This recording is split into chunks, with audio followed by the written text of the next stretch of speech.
Open the meeting.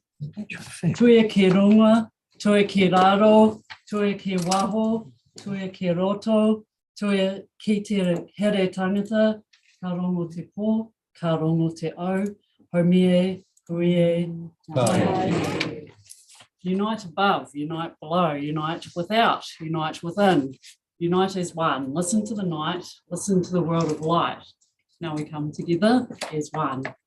Tēnā koutou, tēnā koutou, tēnā koutou katoa. He noho ana ahau ki Otikoti, ko Robertson te whānau, ko Gretchen ahau, ka nui te mihi ki a koutou.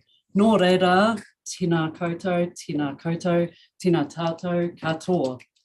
I'm Gretchen Robertson. I'm from Dunedin constituency. I acknowledge all those who've travelled from across our region today to join us for this Otago Regional Council meeting. A very special region. I acknowledge mana whenua and the partnership we share. Today we come together, unite and represent our communities. We bring diversity and diverse views. Greetings to our Pacifica community and to everyone beyond as well. Talofa, maloa lele, bula. Namaste, kia orana, whakalofa lahi atu, malo ne, whakatalofa atu, ni ho, konnichiwa, wanakam, kia ora, greetings to everyone. Welcome. No mai, haere mai. So we have on to the apologies, only one apology today, which is Councillor Kate Wilson. Somebody care to move that? Councillor Noon, seconded. Councillor Ware, all in favour? Against, carried. And we are on to the public forum. So the first speaker today will be Quinton Jane. The next was to be Barbara Anderson, but she is ill. Next will be Alex Gorey. I might be pronouncing that incorrectly. Yeah, Alex, and then Pierre Marasti. So first up, then Quinton. Oh, sorry, welcome. You usually come and present at the head table there, and you're welcome to sit down or stand up, whatever you prefer. There will be 5 minutes to present and then perhaps some questions or clarification. Welcome. Kia ora. Kia ora, councillors. Thank you very much for having us here today. For those of you who I haven't had the chance to meet yet, I'm Quinton Jane and I'm the president of the Otago University Students Association. And joining me here today is my political representative, Tessa Campbell. We're here today to talk to you about everyone's favourite topic, which is public transport, but more specifically bus fares. OUSA has recently joined the Free Fares Coalition, and so as a part of the ORC's review into public transport in the Otago region, we urge the council to make public transport free for everyone, or at the very least tertiary students and under 18s. For students in particular, free fares would have the potential to have significant material impacts and positive impacts on their well-being. For most students in Dunedin, their weekly budget hovers at around $300 per week. This means that every dollar is counted pretty closely, and with rising rents and cost of living increases, these budgets are further stretched and being pushed to breaking point. Rent alone takes up over half of that $300 budget, leaving very little room for anything else. Not only would free public transport help with these budgets, it would also give students the opportunity to look further afield for rental opportunities outside of North Dunedin, which suffers from seriously overinflated rents. Free fares would mean that students wouldn't have to worry about the increased cost of travelling to study. And more broadly, this would help to put negative pressure on rising costs of living for all, because everyone would have this ability to look further afield from where they are currently. And while you might think a return bus trip to and from study only costs around $10 a week, that is not insignificant in the context of a student budget. This too doesn't account for any additional trips, which means that for a student who buses regularly, even with half-price fares, public transport would comprise between 5 and 7.5% of a weekly budget, allowing $15 to $20 per week for busing. That is not an insignificant amount. Noting the minutes from the Public and Active Transport Committee, patronage has gone up since fares were halved. So imagine how much higher this patronage would be if free fares were implemented. Personally, since bus fares were halved, I've become a regular bus user, and if fares were free, I'd never drive. My car was written off in November last year, and if fares in Dunedin were free, I probably wouldn't have bothered to buy another. To protect the environment and to create a safer, healthier Otago region, we should be doing all we can to get cars off the road and to encourage mode shifts in transportation. The ORC needs to be supporting any methods in which to get people onto buses, including introducing free fares for all, and particularly free fares for tertiary students would achieve this. The ORC has the opportunity to do the right thing here to help improve the material conditions of thousands of residents in the Otago region, to improve the environment and work towards a more prosperous, equitable Otago. We urge the council to support free public transport for tertiary students and the wider community. Kia ora. Well, thank you. Any question? Oh, Councillor Laws. I must admit, it's an interesting submission. I don't think I've ever heard students argue that they wanted free bus fares even when I was there. But you realise, of course, that it would require a subsidy from Dunedin ratepayers, a direct subsidy of students. I think that we're already ratepayers in the sense that we pay rent in Dunedin, and those rates are coming from our rent. So in a way, we'd be subsidising that, but out of money that's already allocated. So in essence, it would be a false economy. So if there was to be would there be a false economy in the sense that if you were going to get free free bus fares, then your rents would rise proportionately because the rates would go up to make sure that that free service is available just to tertiary students. I think that the increase we would see in rents would be trivial in contrast to the amount that students are already paying in bus fares. This would be subsidised by the wider community who have higher weekly budgets than the average student, who I might add is borrowing that money each week from their future selves to pay for this current transport. And finally, a question, we recognised a lot of students spending an awful lot of money on booze and alcohol at the most recent St. Patrick's Day thing. And you come here and say that $10 a week is a lot of money. Really? You're trying to suggest to me that students... I think that you have to look at the broader picture thereof. I think a large amount of the community is spending considerable amounts on alcohol, and to single out the student community there who have lower incomes generally is unnecessary, and I think is a pretty redundant argument in itself. Councillor Malcolm. Yeah, look, I absolutely agree with your sentiments about getting free bus fare and free bus fare for everyone. So A, an environmental footprint, and B, just congestion, the whole gambit of things. But and how, if our ratepayer is to pay for the difference, how, and their incomes are already stretched, as we know, why should that be impacted on them?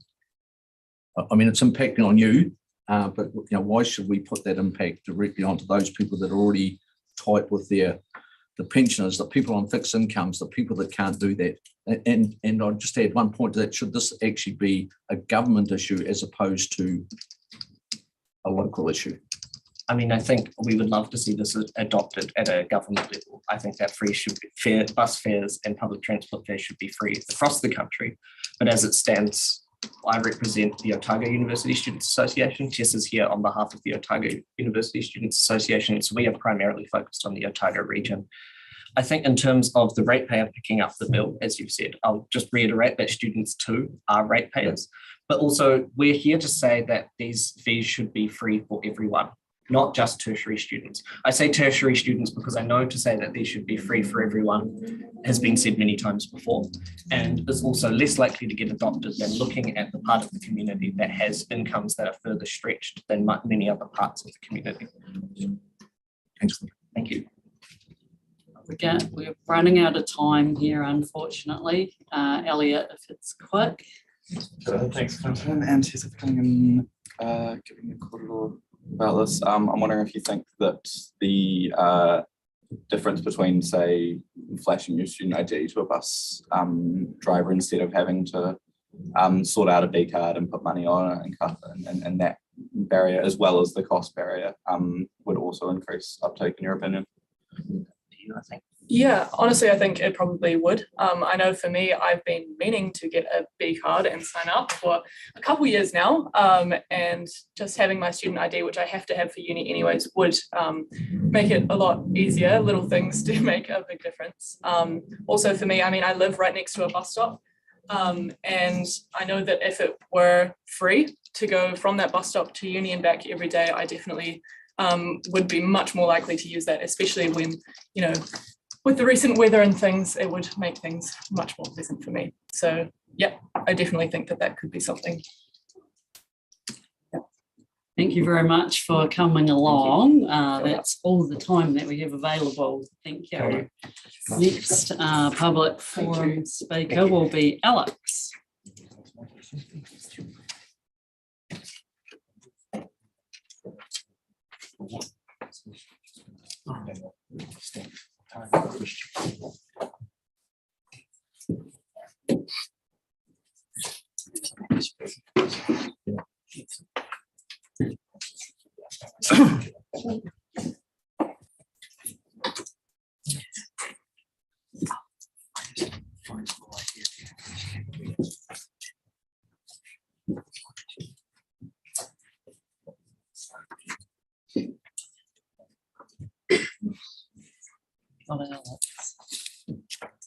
Manawa mai te Māori nuku, manawa mai te Māori raki, ko te Māori kei au, he Māori tipua.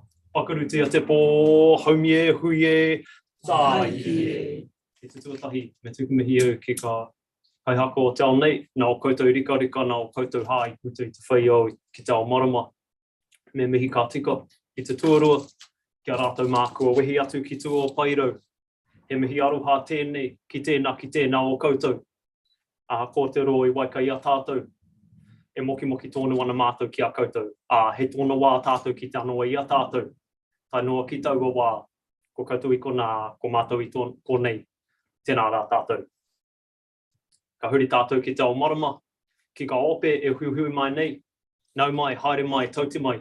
Tauti mai ki raro I te korowai manaaki o te haukai, o rapu wai, o Waitaha, o Kati Māmoe, o Kaitahu anō hoki.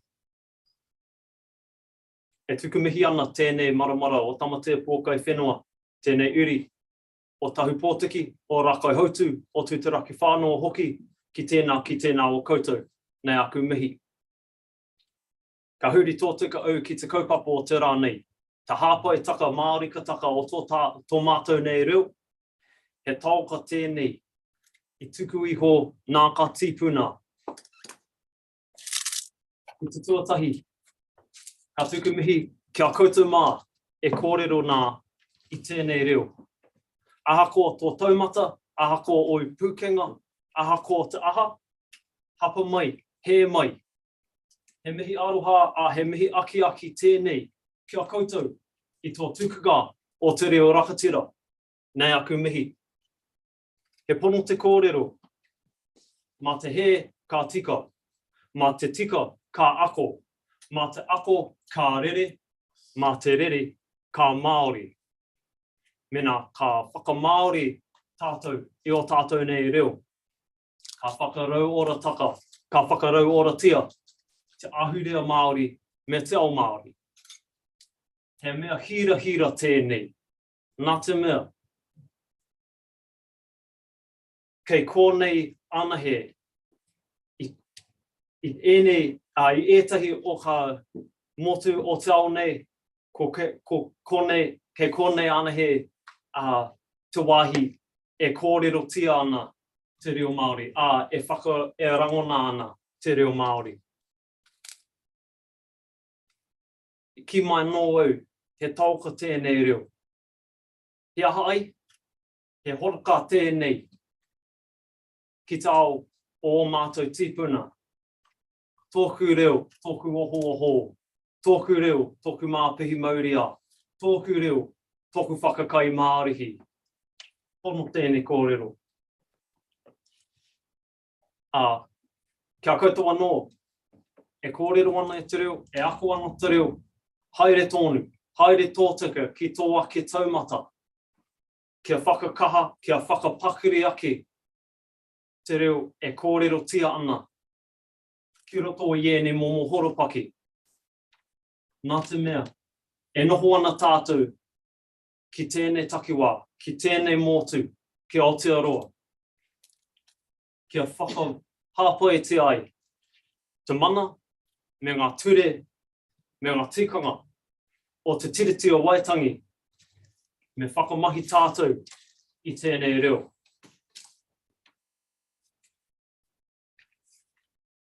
E whakai ana au ki tā Kevin kōrero, e whakai ana au, a pāna ki te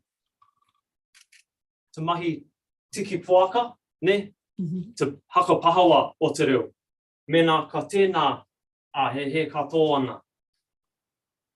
Ki te tuku kōrero, ākoa te hapa o te wete reo. Mena he tika te whakaaro, he pai, he tika, he tūturu, te tukunga o taua momo reo. Nā reira, mena he tika te whakaaro, he pai te reo e kōrero te ana. Nā reira, kia koutou e kōrero ana.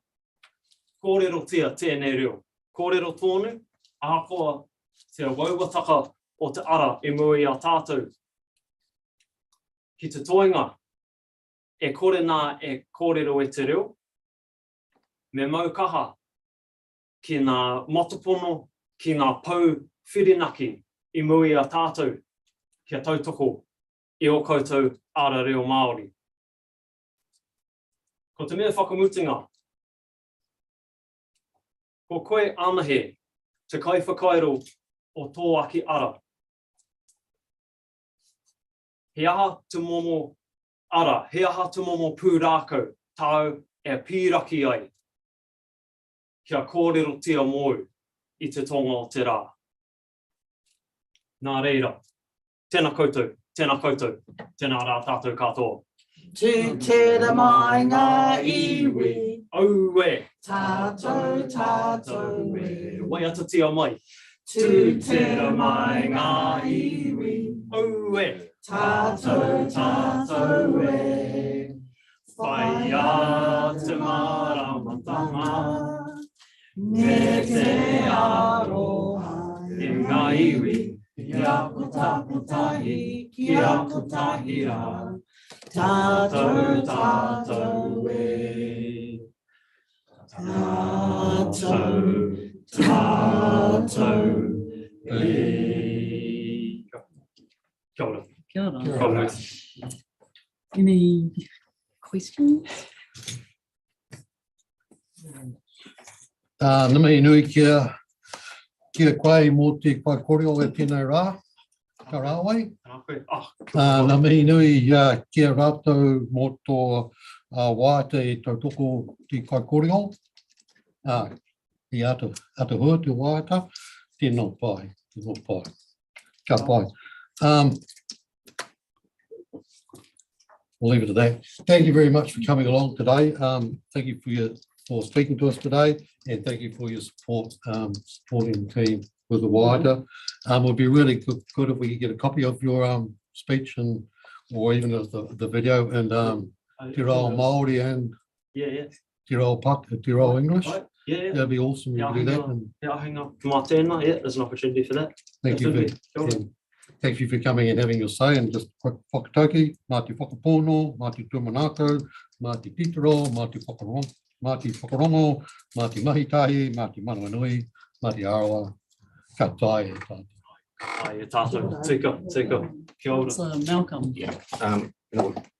Alex, for a young man who realises that his nana was beaten and stopped from using te reo, should be exceptionally proud of you. If you look at the minutes that are recorded for the meeting of the 8th of March, you will see that I did not leave the meeting when the karakia was being done. I left after the karakia, and at no stage would I disrespect the karakia. We were told that before we changed the processes of our meetings, that we would sit and we would discuss and we would talk how we would begin our meetings, how we would respect the karakia, and how we would Malcolm, carry I'm on. sorry, I'm going to have to call you up on points of clarification for the speaking. And there'll be a chance to discuss this at a different point in the agenda. I'm sorry. May I ask a question then? Sure. Right, and I apologise for my, you sent me an incredible saying, which is Whirinaki mai, Whirinaku atu, kia paru ai te ihu, which is you depend on me, I depend on you. And as such, the prow of the waka reaches its destination. And I take great heart from that. But we need to respect that there are people on so many different parts of a journey. Mhm. And that if you and I want those people to steer that waka in the right direction, we have to use different methods than beating left-handers for being left-handed, for beating nanas from speaking the language. So somehow we have to use other ways and not force people, but to bring them on that journey. So would you be happy to work through that process with me? I've already got a full-time job, but I know yeah, you I mean, there's so much to do. And I know what to do with, it's not Malcolm Trust now, but I'm aware of that. So Yeah. pose that to you with respect. Kia ora. Thank you. Tēnā koe. Thank you. Thank you. Right. Anyone else with a point of clarification? No? Kia ora. Thank you. Next, Public Forum then Pierre, welcome.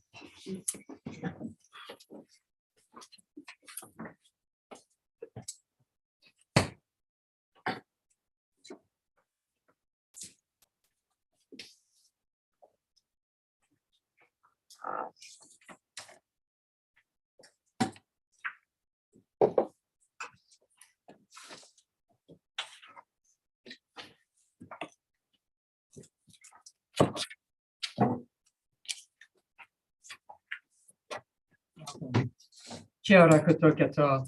My name is Pierre Marasti and I'm speaking on behalf of Extinction Rebellion. A month after Cyclone Gabrielle, we now have a clearer understanding of its consequences. This event will mark a turning point for New Zealand. From now on, we will all be personally affected by the consequences of the climate crisis we have created. As of last week, here is what we know. Following Cyclone Gabrielle, 11 New Zealanders have died, and 4 died in the Auckland floods. 851 homes are red stickered. 10,000 cars have been written off. More than 40,000 insurance claims have already been received. 147 roads, 6 state highways, and at least 40 bridges are still closed across the North Island. Thousands of New Zealanders have lost everything. Many more have been directly affected, and we will all be impacted by the aftermath of this event. Food prices have already risen due to the lost harvest, and some of the impacted farms will take years to recover, if ever. Generally, this event will create extra inflation, exacerbating even more the cost of living crisis. The central government's first estimate is that this single event will cost the country $13 billion, putting even more pressure on our already strained public services. In the best of times, it would take years for a country to recover from such an event. But the laws of physics do not care about our well-being. This crisis is not going to stop, nor will it slow down to give us time to get back on our feet. It will, as accurately predicted decades ago, keep worsening at an accelerating pace unless we take drastic measures. Some opportunistic politicians would like you to believe that we can simply adapt and that we shouldn't strive to reduce our emissions. We hope that none of you is naive enough to believe this fantasy. In the current trajectory, we're heading towards a world where Cyclone Gabrielle becomes a yearly occurrence. In such a world, agriculture becomes near impossible, and no government would have neither the money nor the manpower to keep maintaining any form of working infrastructure. We need to adapt, but constantly reacting is not an option. We need to focus on solving the causes of this crisis. We pointed out at the last meeting to fossil fuels and the urgency for all of us to stop burning them. But there are other urgent issues to tackle. Across the world, and specifically in New Zealand, biogenic methane is one of the most urgent ones. We need to reduce the number of cows, sheep, and deer that are being farmed in the country. We have two choices. One, to keep business as usual and to wait for droughts and floods to render all farms in New Zealand unmanageable.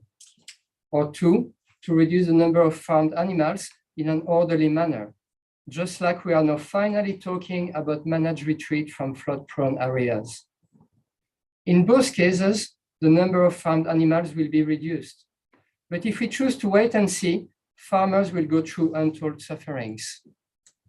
On the other hand, if we choose to be proactive, farmers will be able to progressively adapt to a more diversified and a more regenerative type of farming that will make them more resilient to the challenging conditions ahead of us. The Otago Regional Council is in a good position to either accelerate or slow down the transition to regenerative farming. We hope that you will make it a priority to lower farm animal numbers and that you will promote regenerative practices. Whichever options you choose, do not forget that in the end, it will be the laws of physics that will judge if our efforts have been enough or not, and they do not care about us. Thank you. Thank you. Any questions? No questions today, Pierre. Thank you so much for coming once again. Thank you. And that concludes public forum. And we just have confirmation of agenda now. I think we can confirm the items, but it may be, oh, we've got lots of people leaving now. I was thinking of bringing item 6 forward to number 1 because we may have some public interest, but possibly no. So I'm still happy to bring it forward if others want to vote for that. So I'll move it. Councillor Scott is seconding that we bring reorder to address item 6 first, which is the opening and closing of council meetings paper. Any discussion on that? No. I'll put that then all in. Sorry. Yes, oh, you don't want sorry. just the order of the. Oh, you mean putting that bringing it number one. first. Yep. Okay. Thank you. No discussion on that. Then all in favour. Against. Carried. Okay. Declarations of interest. Yeah, if anyone would like to alert us to any that are different from those published on the website, now's your chance to do that. No, nobody is doing that. Confirmation of the minutes then. We have the minutes of the 22nd of February council meeting there. Someone care to move those? Councillor Weir, seconded. Councillor Somerville, all in favour. Aye. Against. Carried. And minutes of the 8th of March council meeting. Somebody care to move those? Councillor Forbes, seconded. Councillor Noon, all in favour. Aye. Against. Carried. Open action or actions, but open actions. Others will have had a look through here, and there are some that are green, and then we've got some other ones that are still in play. The one that I noted was just over its date of the 22nd of March is the one around participating in a regional shared service, CCO, but we have made steps towards that. So I think we will understand that. Are there any others that anyone wants to discuss? No? Okay. Need to move those. No, we're just talking about them, yep. So then we can move on to the matters for consideration, and we're reordering. Councillor Robertson, I think Councillor Malcolm had his hand up to speak. You might have missed that. Oh, sorry, did you? On actions. Kevin, Was did it? you? Yeah, Oh, sorry, sorry, look, Councillor I'm Malcolm. sorry, I've just then looked at the date. It is probably due by the 31st of the 12th, 2023. But part of our movement of the annual plan, and with the significant rate increase, part of our actions to that was the independent efficiency review. And I just wonder if the CE could give us an update on where that is at and what the thoughts are around that. Yes, of course, mate. So, look, there was a council resolution asking for an independent efficiency review that will be carried out in the next financial year. We're looking at a couple of other opportunities around benchmarking. One of those is the council mark opportunity, which we're discussing later in the meeting today. And the other benchmarking opportunity is through the regional chief executive sector, which is doing its own benchmarking around comparing costs in different areas across the regional sector. So we'll get that opportunity to compare ourselves as well. And my suspicion is that the best time to do an independent efficiency review is once we get the data from those two pieces of work, which might highlight any areas where we might be different from other regional councils of similar size. So look, that we will get that done. It will be part of our opportunity to consider whether we're getting value for money as an organisation, leading through to the long-term planning conversations that we'll have around developing our long-term plan for the next decade. And just further, so Dr. Bowen, you would anticipate that we would have that or progress on that so we can inform our long-term plan? Correct. Thank you.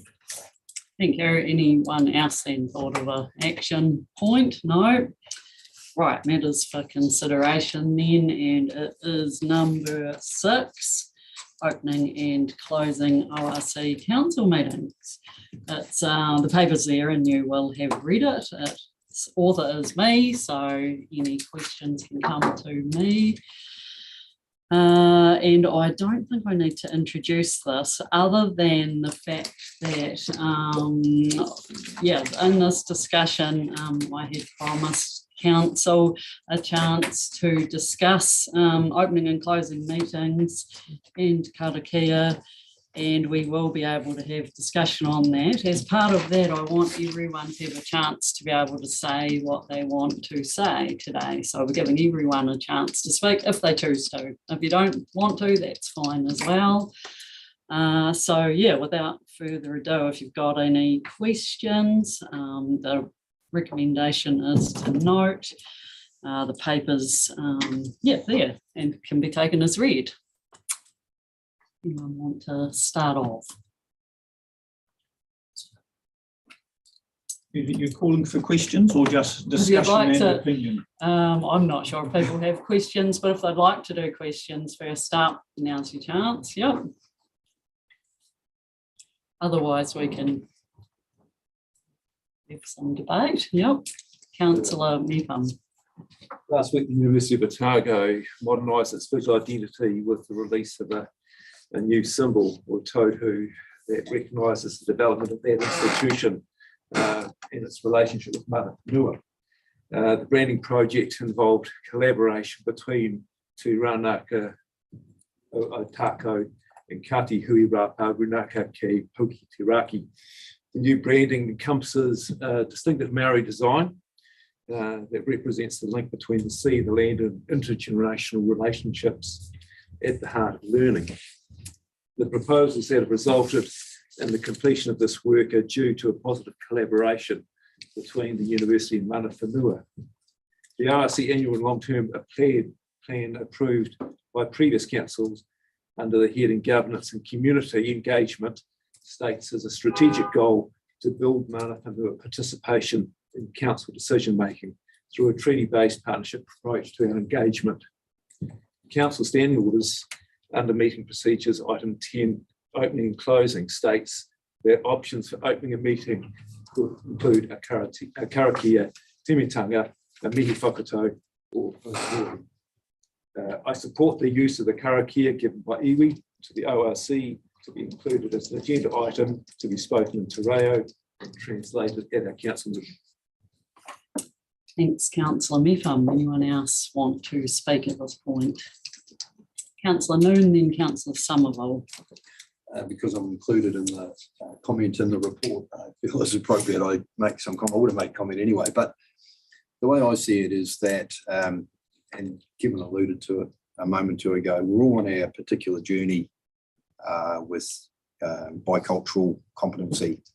And, you know, we're not all at the start line, we're not all at the finish line, we're sort of somewhere in between, most of us. And I see nothing wrong with the way the standing orders are structured. Each chairperson of each committee or whatever meeting a councillor is chairing can choose or not to open and close the karakia. I think it's about competence, confidence with Te Reo. It's important to certainly give it a try, but I know myself, I'm not in that confident stage yet. I've given it a go once, but I still feel that I can improve, and until I'm in that space, I'll pick and choose when I deem it appropriate. So you might say I'm sitting on the fence, but I think that what we've got as a guide is appropriate, and we individually choose when to use a karakia on a case-by-case basis, on an individual council basis.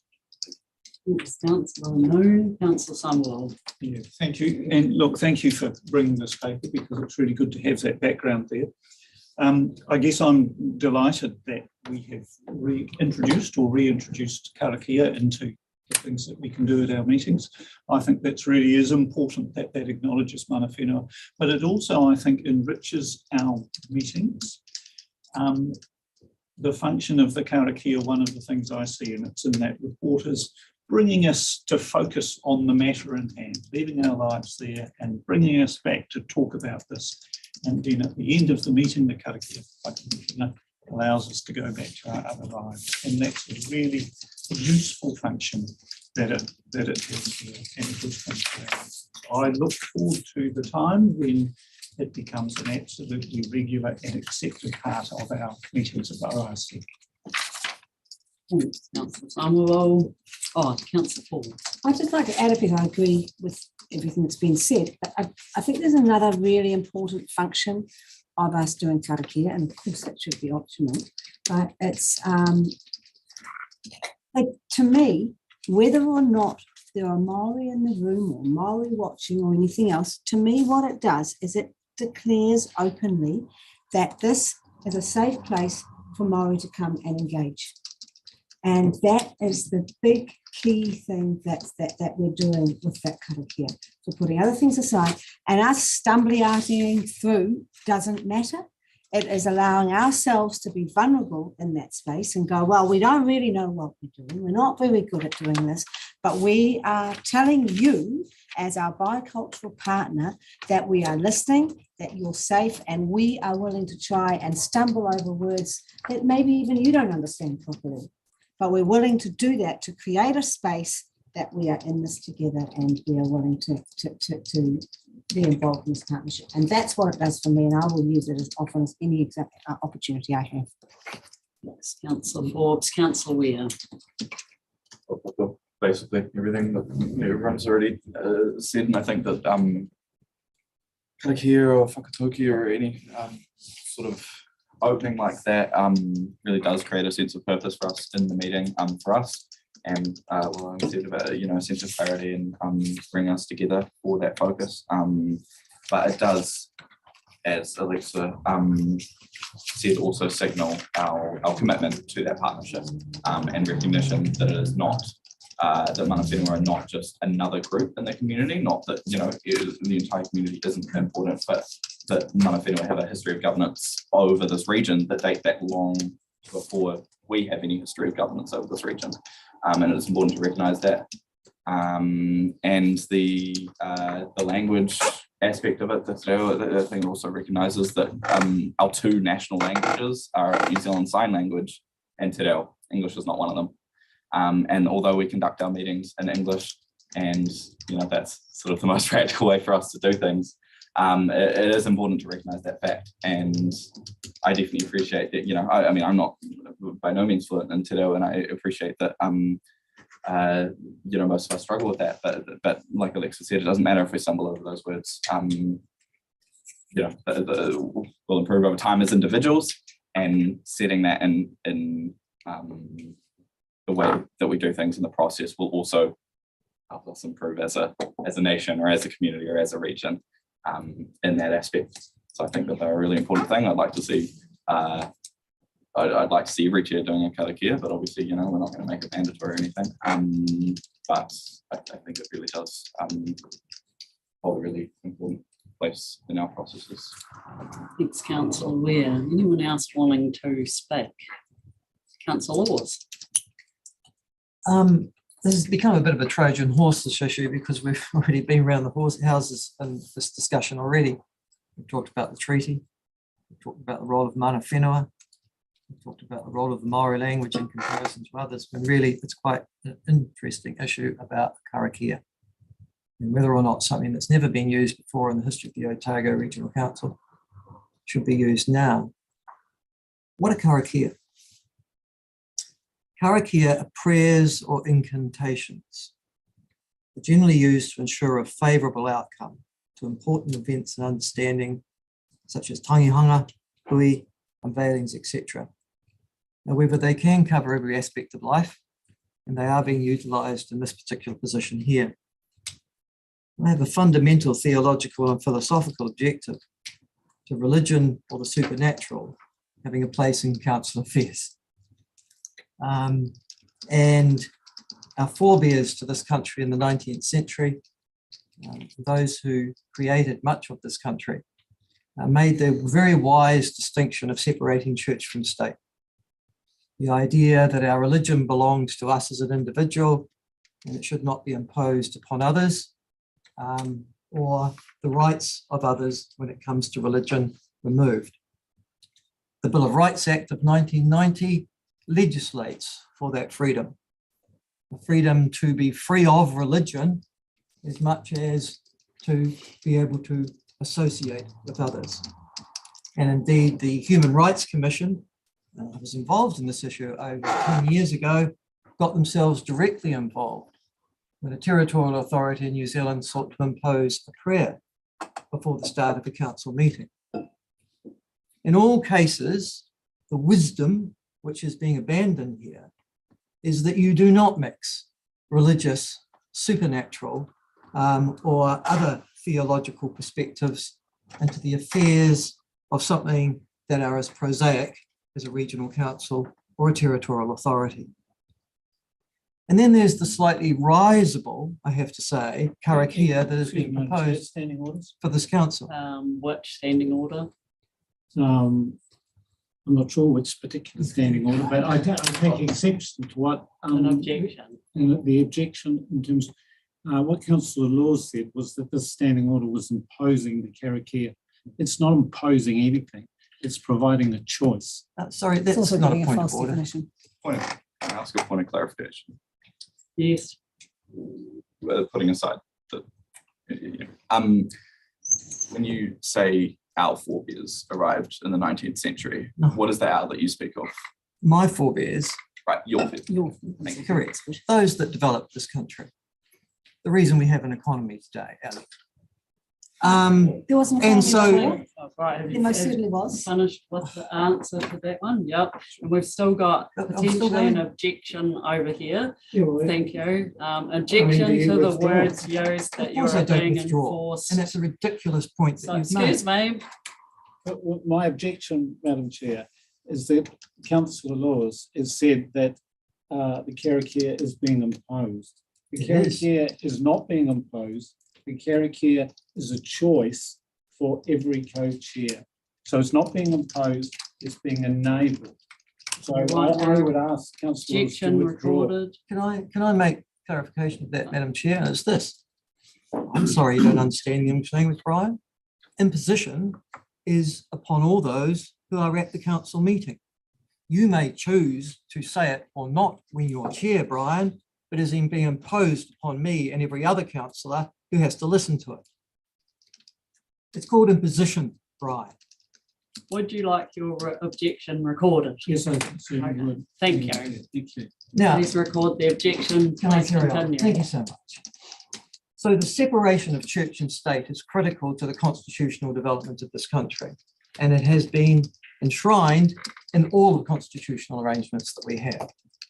Now the Otago Regional Council, ironically, they stumble over karakia because they can't pronounce the words, and certainly probably wouldn't understand the meaning, are now going to impose upon everybody sitting around the table of any meeting that they have, depending upon the whim of the particular chairman of the time. But then let's have a look at the karakia, shall we? The karakia is, in actual fact, almost risible in what it seeks to do. The clear intent is to suggest that there is some supernatural deity that is needed to make us act in a proper way, and somehow to make our meeting better. Now, I have no difficulty with karakia in the appropriate forms. And in many Māori interaction, where Māori wish to utilise a karakia as a way of promoting their culture or their meeting or their hui or any interaction with us, I would have no objection at all. It does seem strange, though, that as I look around here, there isn't one Māori face around this table, and nor is there any elected Māori at all. And the irony of all this is not lost surely upon us, that we are deciding to adopt in the worst kind of tokenism, the very worst kind of tokenism, a Māori karakia to somehow make us culturally more appropriate. It's not simply wrong, but it's risible. And then finally, Madam Chair, I would say on this issue, I think there is a compromise available, and it's the same compromise that was used by the Human Rights Commission in dealing with the Whanganui District Council and the onset of prayer at the start of that meeting.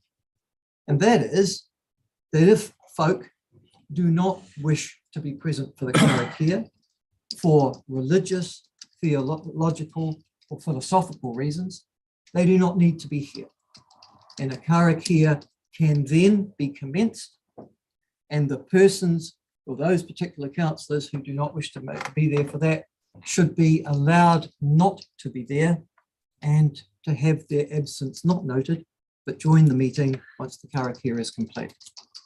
At the moment, if I turn up at a meeting and Tim or Andrew or yourself, Madam Chair, decides that you're going to do, I have no right to object. You are removing from me a right that the Bill of Rights Act actually gives me. And you do not have that legal sanction nor power. So I'm suggesting a compromise, that the karakia is not opening all council meetings. It opens for those who wish to partake in it, but it allows the opportunity for those of us who do not to do so. Sorry, no. We're all having, is it a clarification? Might be using the national anthem. How is that relevant to this current discussion? It's God of Nations. Do we start council Right, we're meetings having a with the debate national on anthem? something We do that not. Councillor Laws didn't speak on that subject, so thank you. A point of order. Yeah, under 26.2D, just language, just to highlight the disrespectful and offensive language, and saying that only the European forebears of our country, or in particular Council Laws, developed this country to the point it is today. I think a lot of people in the community would find that incredibly disrespectful. I find it offensive. disrespectful. I find it and factually inaccurate, but that's beside the point. All right. Okay. Yeah. Point of order noted. I'm not sure we can make a ruling on that one. It's not an objection to record, but yeah, thank you. Maybe we can. get on the bum.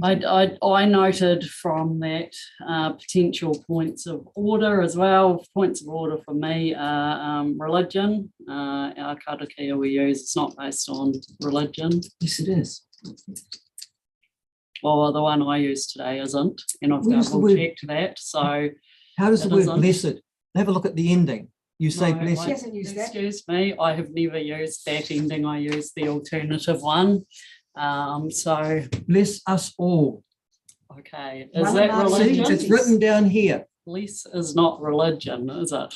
Right. So blessing isn't religious. Well, let's just Okay, use Do you I not know understand the that concept of the council word? laws. The karakia is not a religious karakia. Thank you. The agenda and your point around whether or not people attend or not, well, of course, it's always people's own individual choice whether they attend any part of a meeting. They're not compelled to. But I'll just note that the apologies are usually taken after the item called welcome. Thank you. Right, anyone else wanting to speak? Oh, sorry, Councillor Scott. Yeah, cool, thank you. Just to repeat which a number of councillors have already said, that I support the existing standing orders. To me, it's about choice. It's about respect. And I feel really privileged to be involved in that type of environment and to be able to be involved in the karakia. I mean, as a general statement, I welcome any opportunity to work constructively with our community, with our treaty partners. Thank you. It's great to be involved in a forward-looking council. Thank you. Thank you. No other. I'd like to move the motion to note. I've just said that I would take anyone who wants to speak, and it looks as though we have got a couple. I haven't had everyone speak. If they want to, they can. Stand off. I don't know who wants to speak first. I'm happy to go. I just offered it to Lloyd. Oh, thank you. Yeah. Councillor Malcolm. I have no issue with a karakia. The issue I have is where and when should we use it? How should we use it? We talk about tikanga, customs and traditional values. Whose customs and traditional values are we uplifting and adhering to or working with? Is it a combination? Where do we combine those? Where do we separate them? Can we be different? And legally, where are we at and what do we have to do? Those questions to me have not all been answered. I simply do not want to be in a space where I am going against any part of my community by starting on a journey when I don't know all the answers. Sorry, that's, yeah, because you'll never know all the answers because it's a journey. But I don't believe I have enough to comfortably sit at the front and even to hand, when I'm chair, to hand that option over. I get really annoyed, and I'm watching now when we say we need something to focus us. Well, I come to these meetings focused. I do not go on my computer and look at everything else around the world and send emails to other people and do things when I'm at these meetings. So I don't need focus. I come here focused. I'm elected to be focused. I want some more training and some more understanding. I started this journey with the ORC with three lines that was said to be, was tutu te whenua, tutu te tangata, tutu te mana. We look after nature so nature can look after us. And that is where I stand. We are simply not doing enough of that. We've had hours this morning talking about buses. We struggled to fit time and to talk about major pests. It's, you know, we're focusing on the wrong things. That's where we need to focus. I need help on my, to bring, and I've said to Alex that somehow we need to find other ways of bringing mana whenua and everyone else together. I've already insisted that mana whenua, or I asked at mana to mana meetings that mana whenua were brought to all our public consultation meetings on our land and water plan. And that has happened. And that has been a huge step in our whole consultation process. And I'm glad and proud that I actually stood up for that to happen, because the acceptance within the community has actually been huge. And those are the sort of steps that we need to be taking, and need to be taking quicker and more regularly. But I struggle with this, because if I sit up that as a chair, the first thing people will say, if I do not start with the karakia, will be labelling me. And look, I'm uncomfortable with that, because I don't think we have had that discussion well enough, A, with our partners, B, with the rest of our community, and C, as we were promised on the 16th of February, we haven't had that discussion enough as a group to find out what it really means. So I will vote in favour of this noting paper, because all we're asked to do is note it, and I will have to take guidance as to how I will start the meetings that if I still have the privilege of chairing a meeting. Thanks, Councillor Malcolm. Councillor Kelleher or McCall are the two remaining. Do you want to speak at all today, Councillor Kelleher? Very briefly, I mean, it's quite saddening in a way, the topics that end up getting the most airtime, the most media, the most discussion, the most people in the room. The paper has arrived at where I expect it to arrive at. It gives us a choice as chair when we chair a meeting, whether we do or we don't. I, for one, might be butchering the language that I don't speak, but I will respect others that do. Thanks, Councillor Kelleher. Councillor McCall. Thank you, Chair.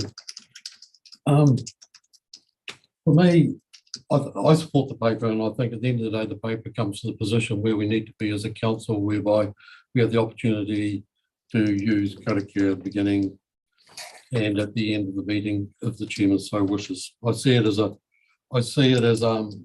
karakia. I'll try to keep the topic. Karakia is a way to commence a meeting which puts people into the right mindset. We all come from different walks of life, different areas, and we come here and we can get together and work together exactly how the karakia says to unite to perform the duties of the day.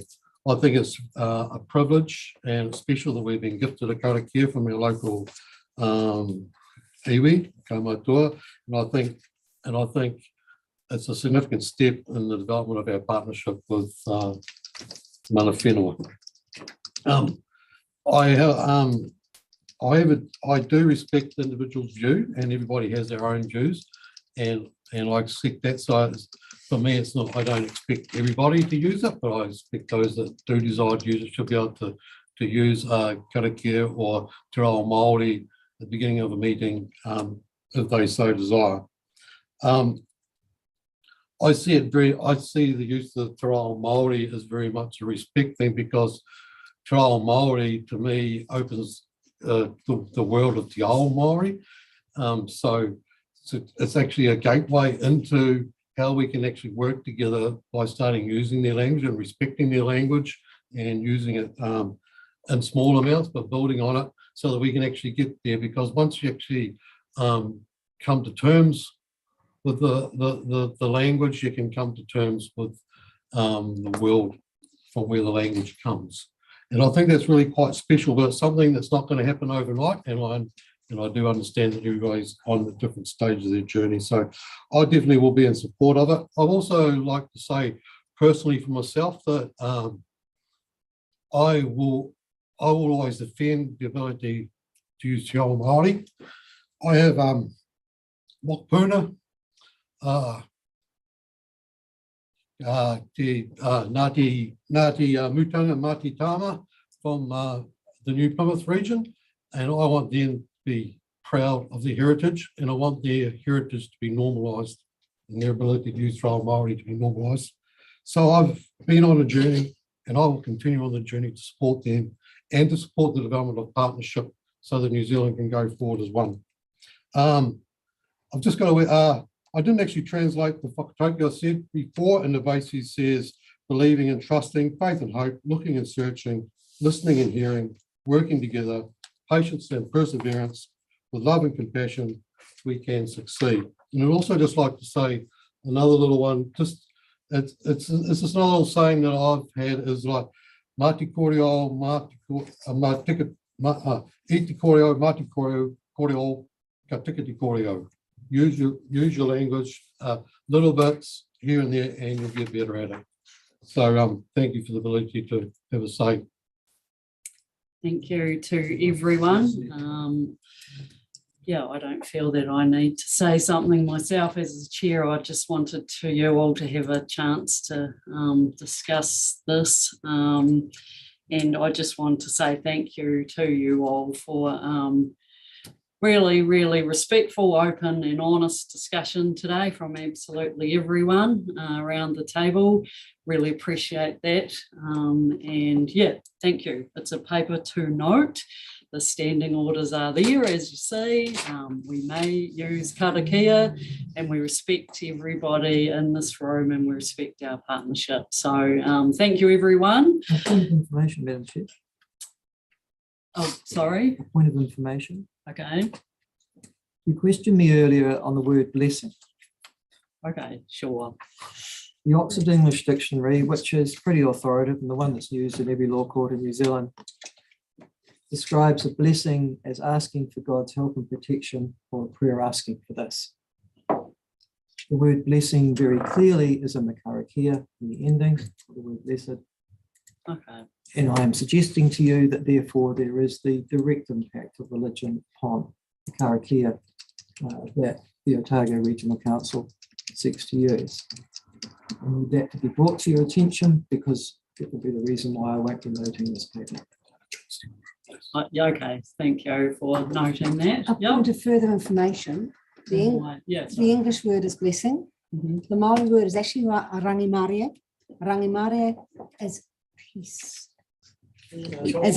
Or there may be other translations too, but it is not only blessing. There are many ways of using that word for many things. Well, it's not here. Mana kikia.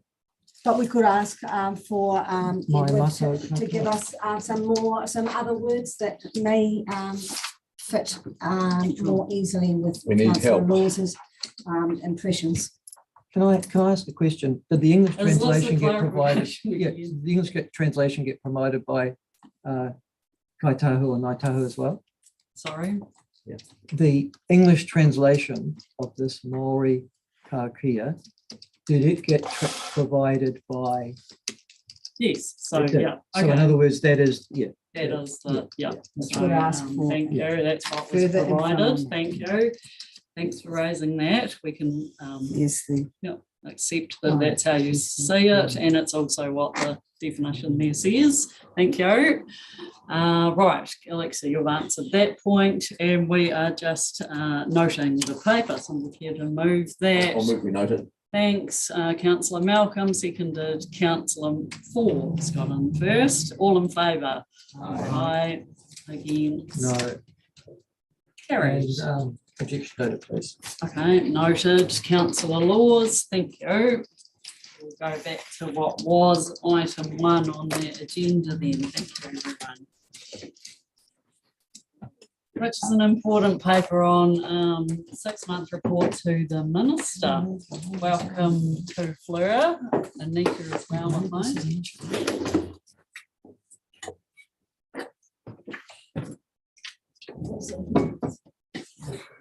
I'm sorry.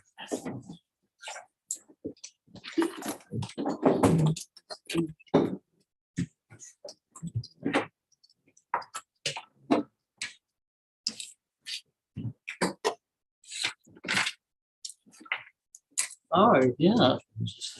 We have the report and a small update as well, but if you'd like to draw our attention to anything particularly, you're welcome to, or introduce the paper. We have read it.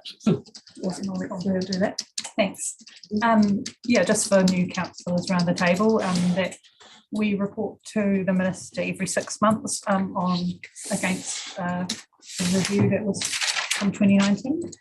The attachment to this item shows the previous update and current progress towards achieving those recommendations.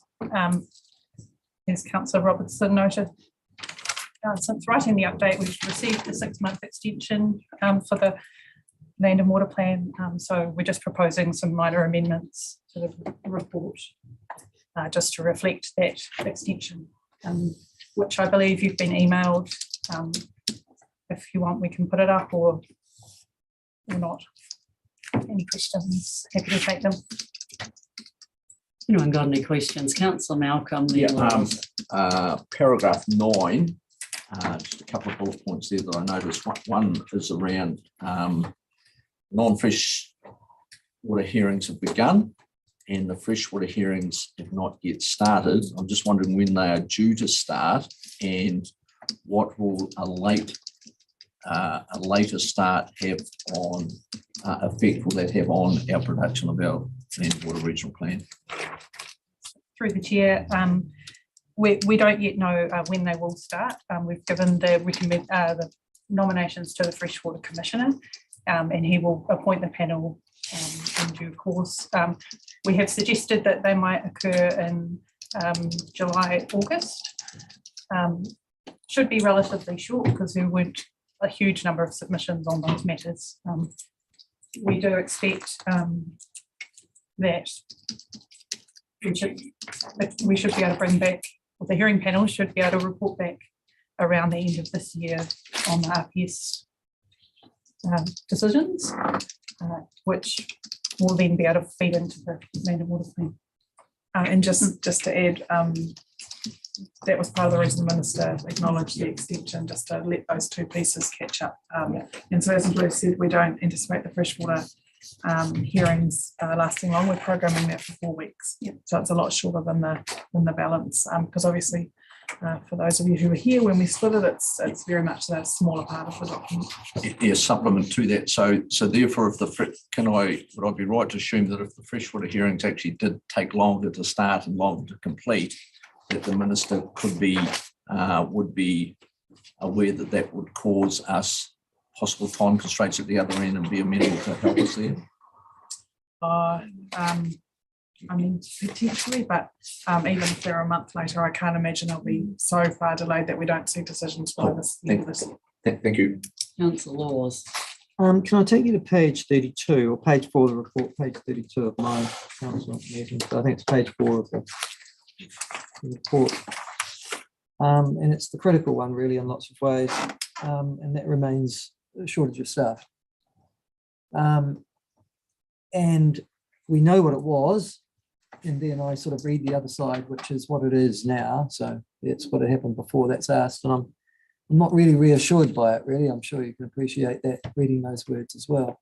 And it's one of the reasons we've sought a delay and been granted it.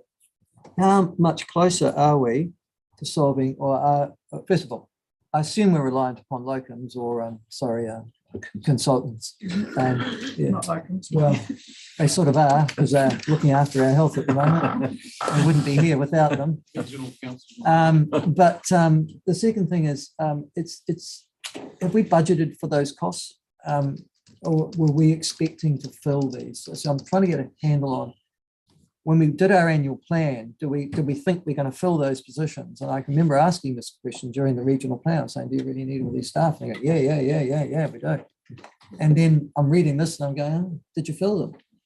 How many staff vacancies have you filled in the last 12 months? How many are still outstanding? And I guess I'm trying to work out is how many would you need to stop using consultants? I might have an attempt at that just because Flu's only been here for a couple of months. Sure. We've actually recruited and employed quite a few, but then lost some. 3 of the policy positions in the land and freshwater team we fixed term, so they were just for the duration of the project. They will drop back off once the plan is out the door, but we do still have 4 or 5 vacancies. We have just stolen a team leader from consents across the policy, so there's a bit of internal seconding happening. My honest answer is you will always need 1 or 2 consultants. It's not necessarily worth it to have a bigger team all the time. So you supplement that work with consultants. And the other benefit of that is they're doing it around the country, so you get to learn what they're doing and improve the way we're doing things. So I don't think we'd ever get to a point where we wouldn't use consultants. I do think if we had 2 or 3 more senior freshwater analysts, we'd be in a far better position than what we are. Yeah. In terms of budget. Well, actually, just on that quickly, what's the problem? Is the problem we're not offering enough money? There's just not enough of them out there. So everyone's doing the same work. And so every regional council around the country is struggling with resourcing. It's not unique to us.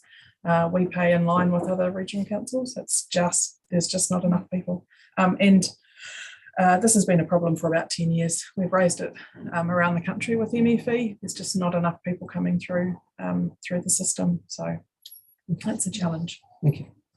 In terms of budget, we are underspent on staff budget, and so that's supplementing the consultants' budget.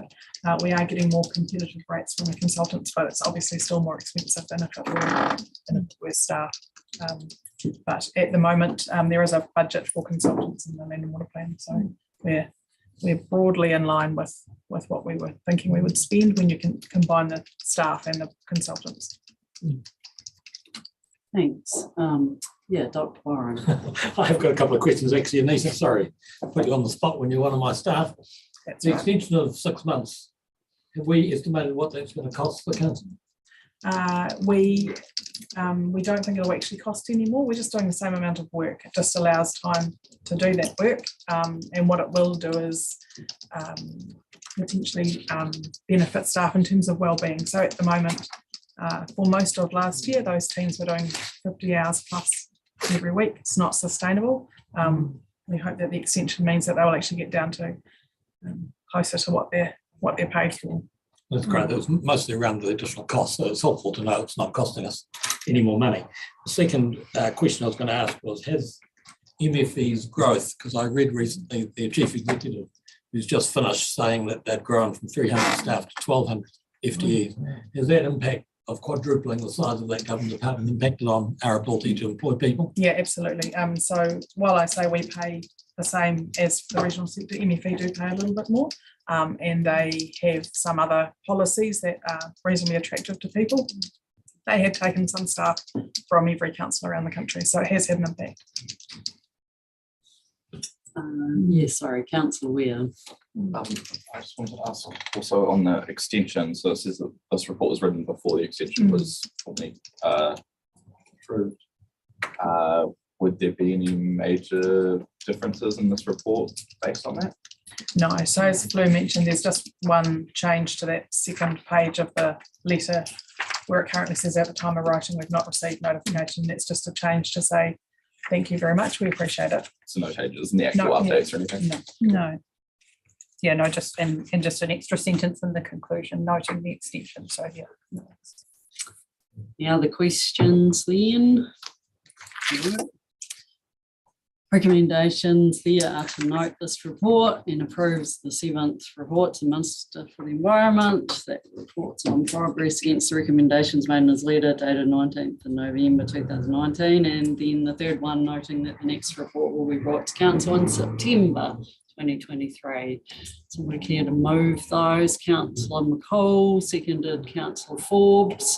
Any discussion? Councillor Noon. Thanks, Madam Chair. I think it would be remiss of us not to look back and just think about some learnings over the last year or 18 months. I know this is about looking forward, and I'm pleased that the Minister has approved the 6 months extension. I think we need to remember, although there's a bouquet for the Minister and the Ministry, but there's also a brickbat. And I think if we reflect on the process that we triggered for the RPS, when we were convinced that it was a freshwater planning instrument, that advice was poor. I'm not blaming anybody in this room, but clearly MFE encouraged us to go down that track. Legislation was probably poorly worded. Our ratepayers in this organisation has had to absorb considerable cost because of that situation. So I suppose my message here is around thinking, what have we learnt? And I think the key thing for me is that let's not get so focused on a time frame. Let's do the job correctly. Let's make sure we've got robust sound advice when we make decisions and we trigger a notification process. So I just think that's important to note. But I'm delighted, extremely delighted that the Minister has signed off the 6-month extension. Thank you. Thanks, Councillor Noon. Anyone else want to discuss, debate? No. Okay, we have the recommendations there. I've read them out. All in favour? Aye. Against? Carried. Thanks. On to the next one, which is Lakes Working Group. And Andrea, welcome.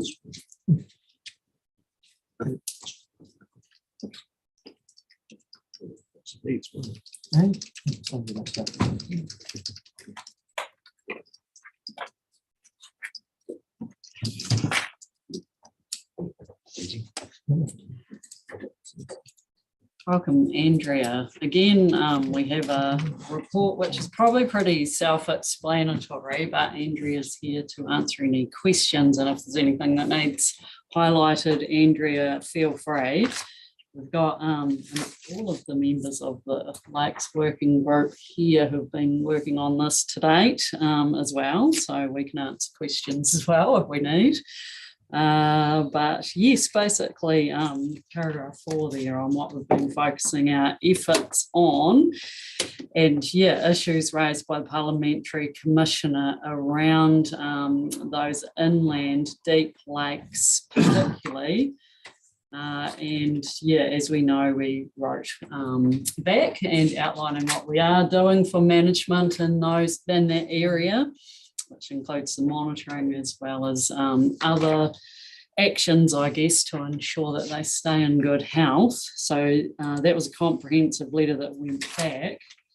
But yeah, this council accepted that we do need to ensure that they stay in good health and that we don't know everything about them.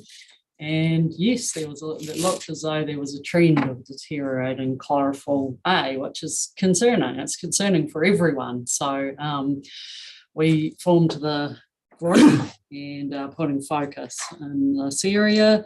You'll see that we want to continue to focus particularly on that issue, which is what drove this formation of this group. Focus on those particular lakes. Really iconic, not just for Otago, but for all of New Zealand, and far better that they stay in good health, actually really, really good health, than the other way where they need to be remedied. That's far more expensive and no one ever wants that as well.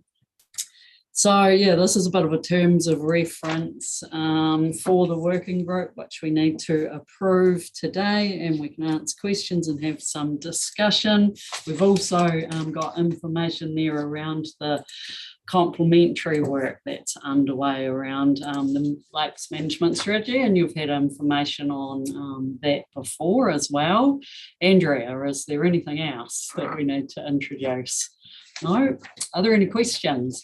Oh, sorry, did you want to comment there? No, that's all right. No, it's a setting? question Yep. of Andrea, and thank you for this. This is great. But I'm referring to point 10 on page 46 of the document.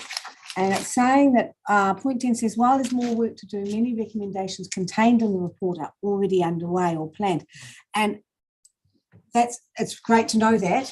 And I think that we have a little bit of a problem in that we don't know all of those things in one place. So I'm wondering if there's a plan to collate exactly what's going on elsewhere, because I do realise that the working group is actually a little bit after horses bolted in terms of some other works going on. And I think that's sort of what's happened with buses too. The things are managed in all sorts of different places. So if we can try and get, or are we trying to get an umbrella over this so that we can see actually where gaps are and what more could be done in those gaps? Because that's what happens. That's what we're doing. So kia ora koutou, through the chair. Yes, that's exactly what we're aiming to present back before the 1st of June, a global picture of what's happening within ORC. It's been, I guess, not nicely structured, or at least those 46 recommendations from that initial report are helpful to identify areas or recommendations, I guess. Many of those, as we said in the last report in December, we're already working on, but what you don't have is that end-to-end picture on how all of those components from the different teams across ORC sequence and work together to achieve the outcomes that we're seeking. So we will have much greater visibility about that, which hopefully will provide, first of all, an understanding of what's going on. Second, when some of these major levers or supporters of better outcomes will come and will kind of be finalised. And then most importantly, also the gaps. And that's, I guess, where hopefully this council will be most interested in terms of what is it that's not already planned, that we're not doing, that will achieve what it is that you have articulated you want to achieve. Thanks. Oh, council laws. I wasn't the last meeting, but I went to the first one. And one thing that I thought we discussed at the first meeting, in fact, I know we did, was the concept of doing a review of where we are now. So where are those lakes today? And that relates to everyone from Wakatipu through to Waihola, depending upon where they are. So are they endangered? Are they healthy? Are they in danger? And those sorts of things. And we, at that working party, as I remember, Andrea, we talked about wisdom and knowledge within the council building. And we said staff will know from, so I'm assuming that we are going to bring that list here, yeah? Through the chair, yes, so as we discussed at the first and second meeting, and much of that information is in the that original LANPO report anyway, including how we might prioritise that. So we've got that as a baseline, and we've got existing staff information, and it's not difficult to determine then to bring back a set of priorities based on existing information. Right. When are we intending to bring that back? Because we need to feed into the annual plan and the long-term plan. Sorry, you're welcome to speak. Yep. Through the chair, as I had just said, the 1st of June, where by the 1st of June, we'll have a paper that coming to here. Talks about everything and provides more explicit information. Prioritisation is something that this council will need to, I guess, put some thought into, because you can prioritise things based on many drivers. So, and that's where it gets a bit more complicated in terms of how to prioritise, because there are many different values that drive that prioritisation process. But we will bring you that information we have. A few people's hands up here, but you're clarifying something. Yep. With that, because in our terms of reference, we are talking about prioritising Hawea, Wanaka, Pakatipu, Waimaui, Whakaata and Dunstan. Not Waihola. Not Waihola, that's my point. We've so we've gone to those deep alpine. No, that's my point. That's right. So we have our terms of reference difference here. Yeah, It needs right. clarification. You see, and the other thing that we talked about, Madam Chair, was tipping points. I'll explain. You can have a lake that is right now on a tipping point. So if we decide that we're going to prioritise, let's just say the Great Southern Lakes first, which of course it should be, and then we'll worry about all your urban lakes down in Dunedin, which have already polluted afterwards. Well, maybe not. You might have a lake down here that's on a tipping point. You know, that if we neglect you for the next 5 to 10 years, you're gone. So we were looking at that too, those what we call tipping point lakes, where if we made some action now, we might in actual fact save them from not just further degradation, but from being essentially a dead lake. So I'm assuming, and I remember discussing that at the working party but too. we circulated the terms of reference and got feedback from all the members, and we settled on this one. Well, I'd add tipping points to it. Would you tipping like point to lakes. comment though, Andrea, on the wider program? Because there are a lot of things that are going on. And as I introduced this, I think the opportunity that was presented through the PCE's report is quite defined and needed specific attention now. We did talk about this and we talked about it in the first and second meeting. We agree though, there's a broader context of Otago. Are you able to comment on how that all comes together and how councillors can be involved, I guess, and yeah. Sure, through the chair, so, well, no, I'm talking to you, so how do you say that? Well, yeah, it's a large piece of work, so we're trying not to do two things in parallel that are connected but disconnected. So that's why at that second group meeting for the working group, the decision was made to focus on a subset that was of most concern to the Parliamentary Commissioner for the Environment. Then we have our business as usual work, and that involves all of the streams of the Regional Council. And what we're aiming to do is to present back what we understand to be the problem definition, so that we've got agreement on that. Present all of the work that is underway to contribute to better outcomes for our environment in the subsection of lakes. That will be based on our monitoring information, and then an analysis of whether that's comprehensive enough. It's not my area of expertise, so it involves the whole organisation to be able to input into that. But ultimately, it will present a state of play, and then there will be either information gaps, but probably most likely mitigation strategy gaps, which is when council will need to determine its priorities and the funding that it puts in. So defining the problem is the easy part. Prioritising it is probably quite easy, but then it's the doing something about it. So there'll be some options around how we tackle the doing something about it part. But Madam Chair, with all due respect, the draft terms of reference don't say that, you know. Yep. And these draft terms of reference, I mean, that's not what I understand. I'm looking at these draft terms of reference, I'm thinking excellent. Now I've heard, oh, no, Simon Upton, some guy who came down here for a holiday and decided he didn't like Monica looking like he does because he's Parliamentary Commissioner for the Environment, has written us a letter. No, that's how Simon works. So I'm going, yeah, when did we decide to prioritise it to the lakes that the PCE identified? This is for us. And in circulation. No, but no, not at the meeting I attended. Not at all. And it doesn't say that here in terms of the role of the group. And here it is, focus on. There are the 6 or 7 bullet points. Nowhere does it say the PCE sets the priority for the lakes that we're going to look at. And so I am going to object to that if that's what it's going to do. That is not the bullet points of the role of our group. And we're asked, we've come here today to you guys to say, can you sign off these? Well, there's not an 8th bullet point that says the PCE gets priority on what lakes he thinks are important or not. This is for our people.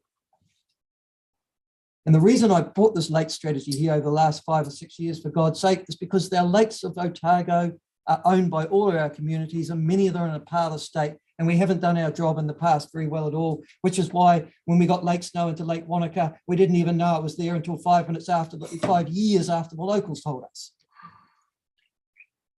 So this is designed to arrest that sort of dysfunction in the past, and also say, where are we now, and can we make some, and I'm sure that's what you guys signed up to, and girls, sorry. Just through the chair, it might be to re-clarify, there are 2 pieces of work. One is that what we discussed on the 7th of December. There was a work program that responded to that around the broader lake strategy, and then there's also a response to the letter from the PCE. So there are 2 bits of work going on. One is being dealt with as part of our business as usual, and the other is part of the Well, so it's not part of the terms of reference at all, the PCE? Yes, that's your part, and then as a member of that working group, and then the broader work, was agreed to on the 7th of December last year around a lake strategy and all of these things. Excuse me, Councillor Laws, I'm thinking that if you, as a council right now, chose that you wanted to look at all lakes across Otago and prioritise them, and then we are presenting that we have got that program in place, you probably don't need a working group then, because we've got that work going on. Then at that meeting, however, we did think that there needed to be some focus on the deep lakes, and an opportunity arose. However, if you don't feel that that's where we're at and that we need to have a focus or a working group, possible that you change your mind. It's just to clarify, Byron. the figure of 7,000 lakes seems to come to mind in some reports that I've had. Is that correct? We've got 7,000 lakes in Otago. Yes, some of them are unnamed and remote, inaccessible, high alpine. Yep. So we would actually have to identify the ones we really want to work with. There's no way we can look at 7,000 lakes. That's right. Yes, yes, and again through the chair, there's probably, and again this is not my area of expertise, but just looking at lakes in isolation from the rest of the ecosystem is probably not, and other water bodies is, we were hoping to present some other alternative ways of managing that, because they are all interconnected. So just picking on lakes may not be the best strategy. 2 years ago, that was the decision, but and I wasn't here when that was decided. But so we're hoping to try and unpick it all and present to you with some options for how we make progress in a cohesive, coherent way. Yeah, look, I'm just going to help Andrea a wee bit. Look, the executive summary spells this out quite clearly. So we had a program of work which was, Andrea has referred to as business as usual. We had planned a piece of work which would prioritise different categories of lakes, those 7,000 lakes. We're not going to work on 7,000 lakes. The lakes are part of catchments. We're managing catchments, and for some of those lakes there are different challenges, and Andrea's just explained that. But this particular group was set up specifically to respond to a letter we received from Simon Upton as the Parliamentary Commissioner for the Environment. The Ministry of the Environment also received a very similar letter, and so it gives us an opportunity, which was the reason we set up this group, to potentially, we either saw it as a risk in terms of a criticism of the way we're looking after our deep alpine lakes, or an opportunity to work with the Ministry of the Environment to actually be a bit more responsive and a bit more nimble in terms of the speed with which we could respond to those lakes' needs. So we have a business as usual program that will feed into the LTP process, and it's a long program. It'll take time, and we have the opportunity to prioritise just these lakes that the working groups targeted, and I'll work alongside MFE to see whether we can get some co-funding of those lakes, because we see that could be beneficial to us and as a region as well. Now, if the council, as Gretchen has just said, doesn't want to go that way, then we'll just drop back to the business as usual project. So yeah, we've got the opportunity to say, let's not take that opportunity of working closely with the Ministry of the Environment. They've also been asked to look at deep alpine lakes. So I've been hoping, and I've got a meeting set up with MFE, with a woman called Sarah Clark, who's got this responsibility to try and build a program just around these lakes that we've specified on this paper. Councillor Malcolm. Oh, sorry, I forgot about this queue over here. Councillor Weir, then Scott, then Malcolm. Which side? Oh, in Somerville.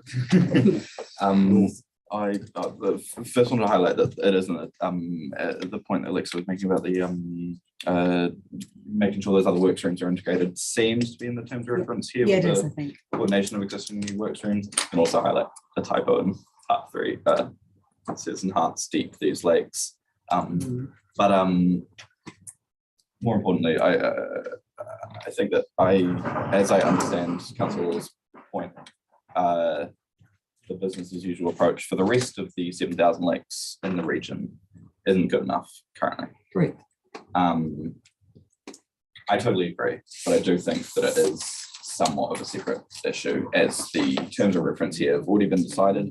I think that if we were to try and expand the terms of reference for this project in this working group, with, the funding and resources that we have, it wouldn't do anything for any of the lakes. It would sort of just do nothing for all of them. So I think that having that focus on these important deep water lakes, with that very limited focus and scope, gives us the chance to really actually create some action there and have a positive effect. But I do think that we also do need to be looking at, as Councillor Lord said, the rest of the 7,000 lakes in the future. And I think that there should be opportunities for that in the long-term plan, if we're willing to do that. But as this one stands, I think it looks good, other than the type of as it stands. Thanks, Councillor. Where's Councillor Scott? Cool. Yeah, just a few points, if I may. Just following on from Councillor Law's comments, like I actually hope if there's issues that you're presenting these issues at the working group, Councillor Laws. I said there were 2 meetings and you've attended one and you missed the second one. I don't know what was discussed in the second meeting. Ideally, that sorted out there as opposed to here. We did, we agreed to do that. Cool. Well, I didn't get any minutes. I didn't get just if I got this right. So the overarching lakes management strategy is for maybe not all the lakes in Otago, but all of Otago. Yeah. Yep. Cool. And that's different than what the working group is doing, as Lex said, specifically on 4 or 5 central Otago Correct. lakes. Yep. Cool. So I've got that clear. In terms of the terms of reference, it talks about co-opting technical support. I mean, my understanding is that it wasn't all about Simon Upton. My understanding is that there was some momentum from various people, interested people in Central Otago that drove, for example, Don Robinson. I've, from a personal perspective, I'd love to see their names, if they're on this group, their names on this group. And I would have thought that Don was actually more than just technical. He's actually had a key role in actually setting this up. Could be wrong, tell me I'm wrong. I just make that point. I actually think this is a really wonderful opportunity, but it's going to take quite a bit of, pulling together. And I don't know, Andrew, if you've answered the question, but, like when I read the terms of reference, I go through it and it's really giving the working group some authority and some purpose. And then I'm thinking, well, where does the council figure in all this? But then it makes a final comment that the working group is not a decision-making body of the council. Any recommendations require a quorum will be presented to council for consideration. So does that not, sort of the last sentence says, actually, here's council. So, but it seems to me we've got council, we've got the working group, and then in our recommendations, we talk about this complementary strategy that's going on. I just hope they're all going like this, that everybody's working tightly together, even though it's just for 4 or 5 lakes here and then the greater lakes. That would be my only concern. Can I get, the question is, whoever wants to ask, can I get some assurance that then ideally we'll all end up in a similar place, or we're working together, that the coordination's there. So the staff, for example, that are developing the overarching lakes management strategy are also turning up to the meeting in Central Otago. Look, I can only answer the question you started with, which was similar to the point Alexa made, which is there's always a risk when you're doing 2 projects that you ultimately end up duplicating some of that work. We're not trying to duplicate. That's why Andrew has explained the 2 work streams. They are working together. We're prioritising these alpine lakes because we've had an opportunity. Yeah. So that's the only reason. If we hadn't had the opportunity, Michael's partly right. We are being responsive to the letter from the PCE.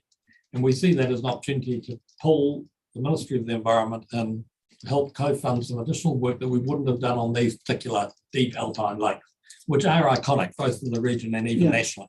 So that's the issue. We've also got the Ministry of the Environment interested, because actually the PCE also has to hold him to account in terms of the whether these lakes are being monitored and protected. So yes, we're doing the work in parallel to the work that we'd already planned on doing. And it's our job, and I'm going to try and give you some confidence that we won't be duplicating, that it will be the same staff that will be involved, but that we have got a small working group which will attract some of those experts that you've mentioned. Don, I just want them working together. We've got people at University of Otago. With the last meeting, we had one of them Dr. Schellenberg come to that meeting. So there's an opportunity for us to use some of those skills that we've got locally. Cool, thank you. Oh, wait, Councillor Malcolm, I think you were first and then some will. Look, I'm comfortable with the way how it's actually presented, where the lake strategy is going.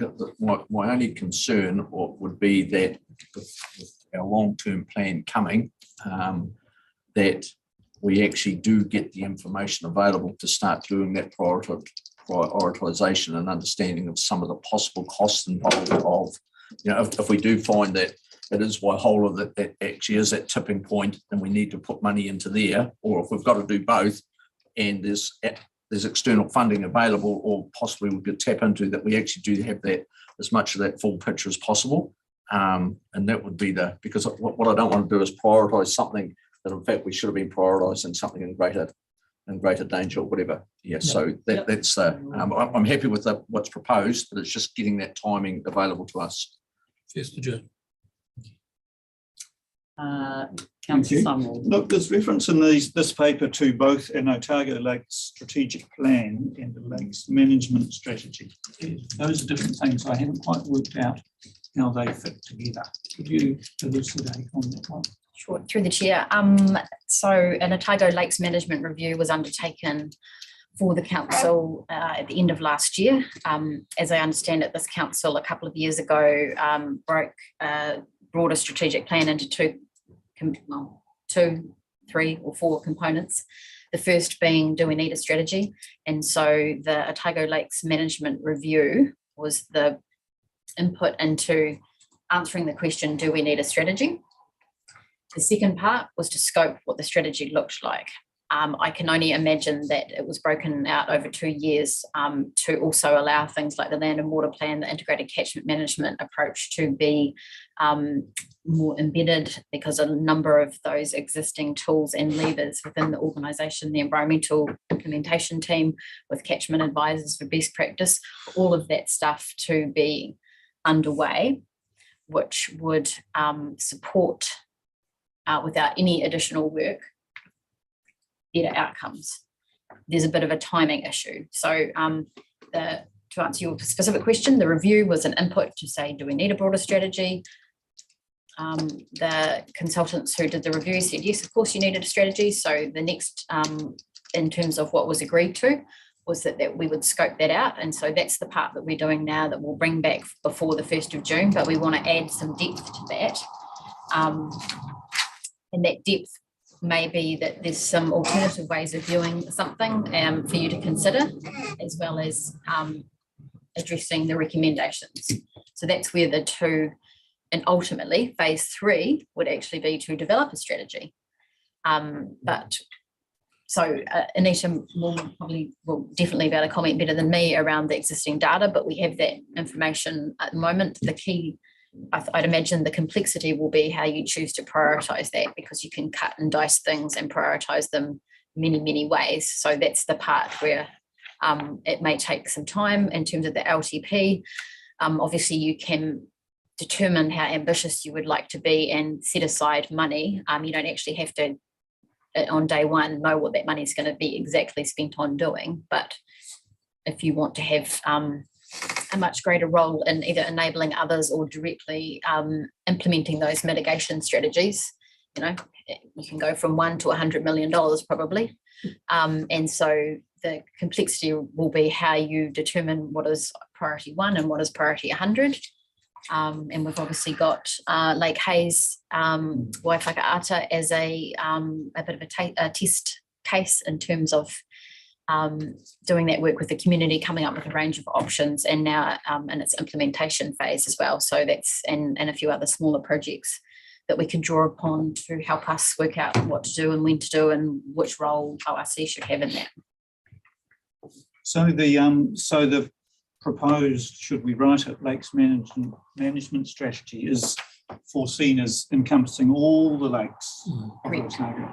So I'm just thinking about the terms of reference then. If the scope of the working group is those deep alpine lakes, they probably shouldn't be told they also have to develop the overarching lakes management strategy, because both those things are in those terms of reference. That seems like a contradiction to me, can't develop the overall overarching lake management strategy if the scope of the group is on the deep water lakes. Yeah, I think that's a good point, Andrea. We'll have to think about that. What we were trying to do was make sure we weren't duplicating the work, that they were still integrating with a lot of the other work we're doing around the organisation. So we don't want the working party or this working group to be isolated from what's happening elsewhere. So I think that was the point we were trying to achieve. Councillor Callaghan. Thanks. Yeah, I'm a little bit confused now as we discuss this, because 7,000 lakes, we have our strategies that we're underway with, we have our funding that we're underway with for our 7,000 lakes, and of course it is going to be vague because Loch Nagar and everything else, whatever is being looked at is only getting a tiny little piece of the pie across 7,000. So we've then had our approach from the PCE, focused on deep water lakes, and then we've tacked in 2 shallow lakes, which are Lake Hayes and Lake Dunstan, which aren't deep water lakes, but they've got issues. And so it's logical then to add them in.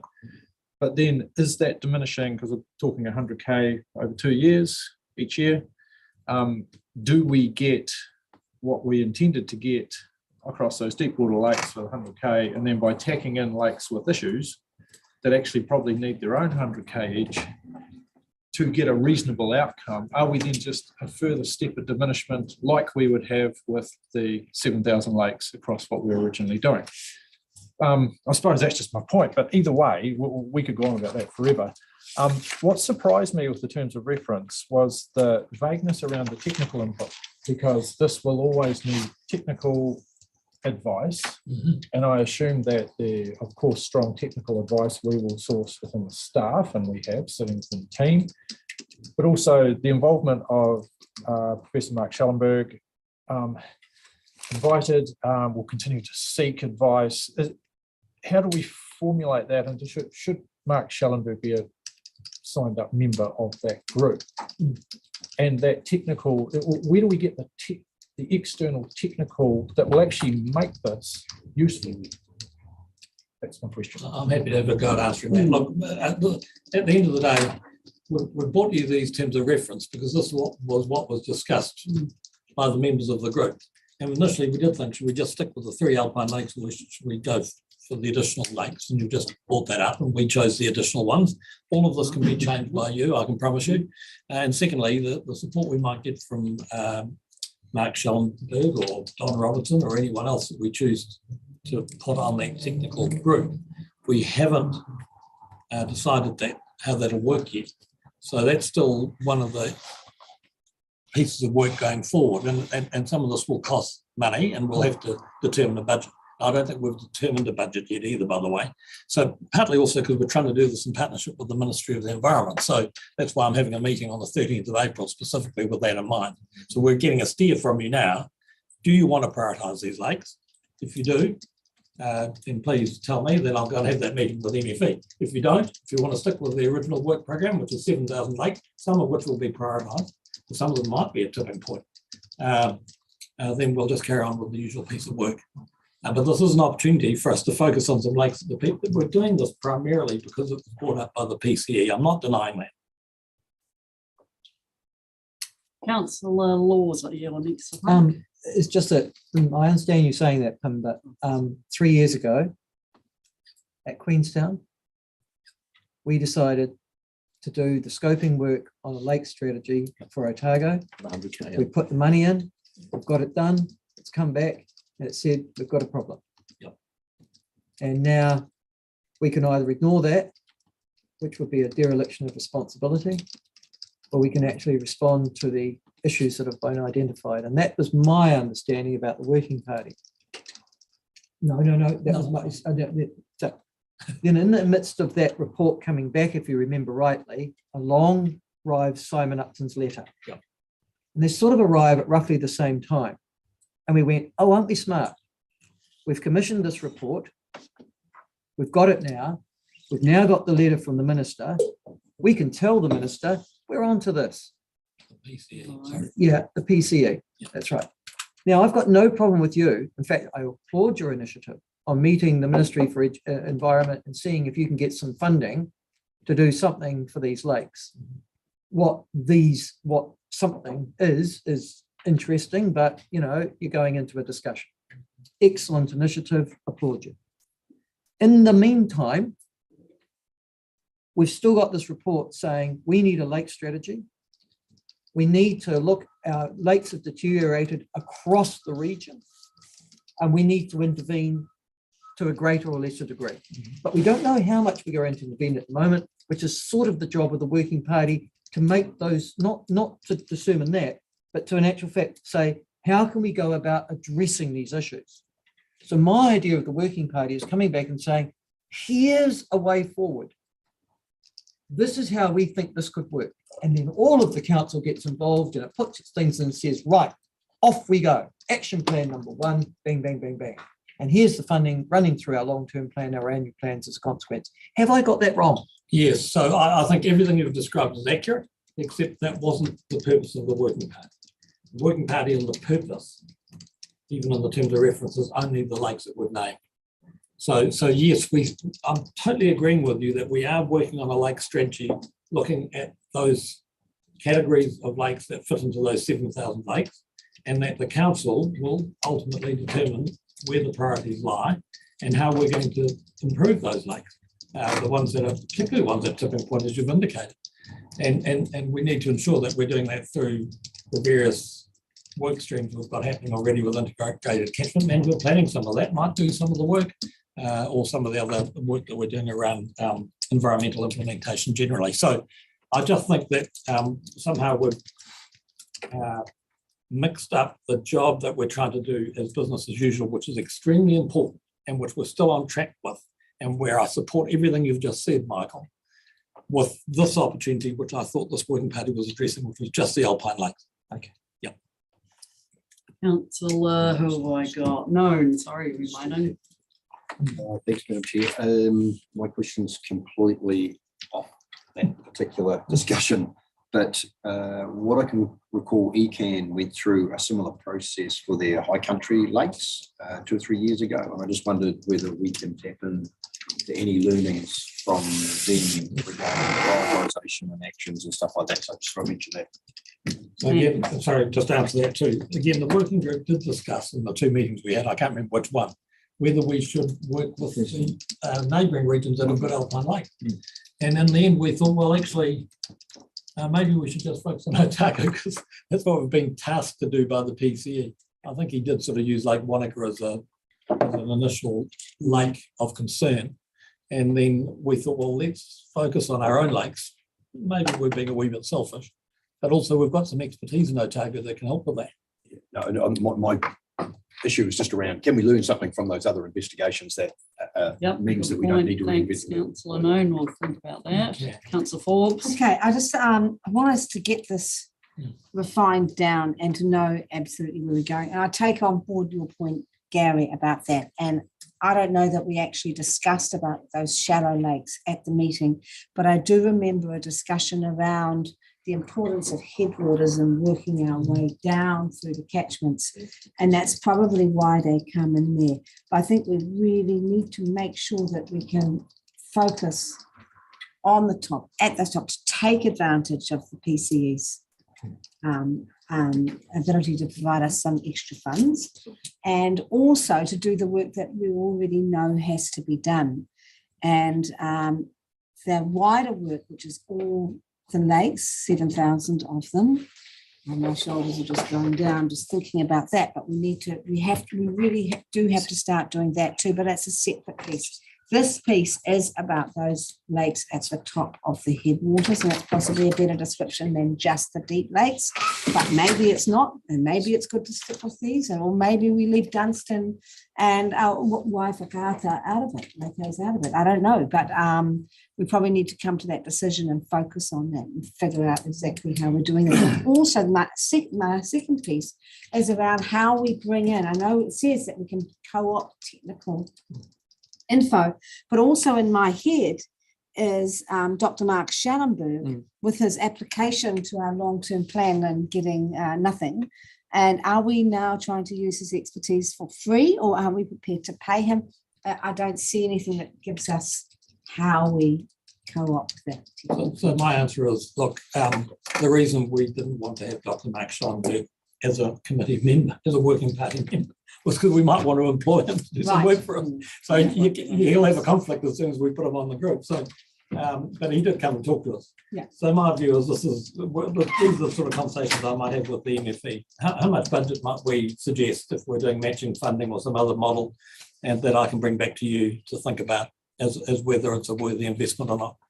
So if we agree to these terms of reference, we are agreeing to be doing what it says up there, focusing on those 1, 2, 3, 4, 5 lakes. Yep. It's a bit tricky because the PCE never indicated anything other than the Alpine Lake. That's right. So MFE may not agree to the 5, and you might not agree to all of them.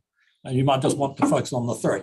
So I think that's a key point that we bring out. Maybe no funding externally, it might be entirely us, but Yeah, so I mean, it's work that needs doing anyway, but to stay with that 5 makes sense from a headwaters perspective, doesn't make a sense from others' perspectives. That's my thinking.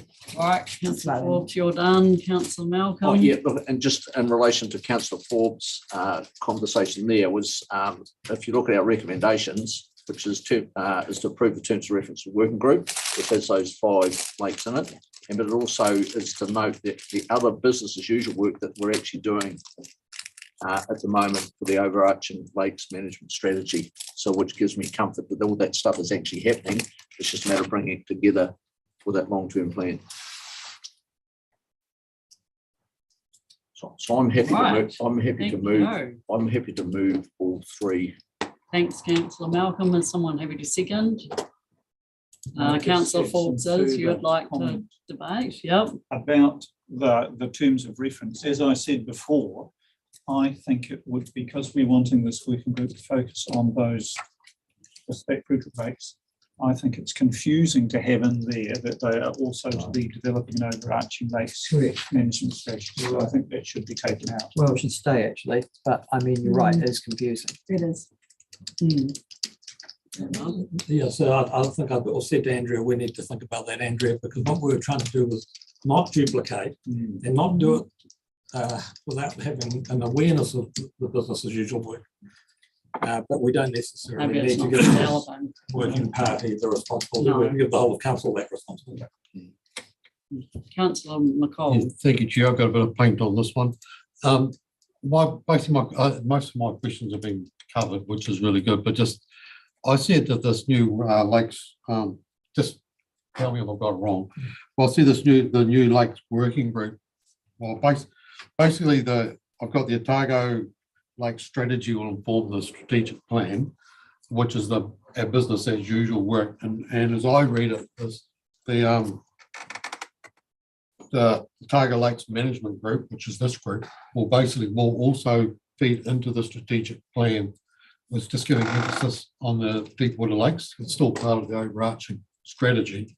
And the way I read it is, okay, the CE, the Commissioner for the Environment, sent us the letter, but out of our strategic work that we've done, we probably would have come to the same conclusion to form a specific group for the Deepwater Lakes.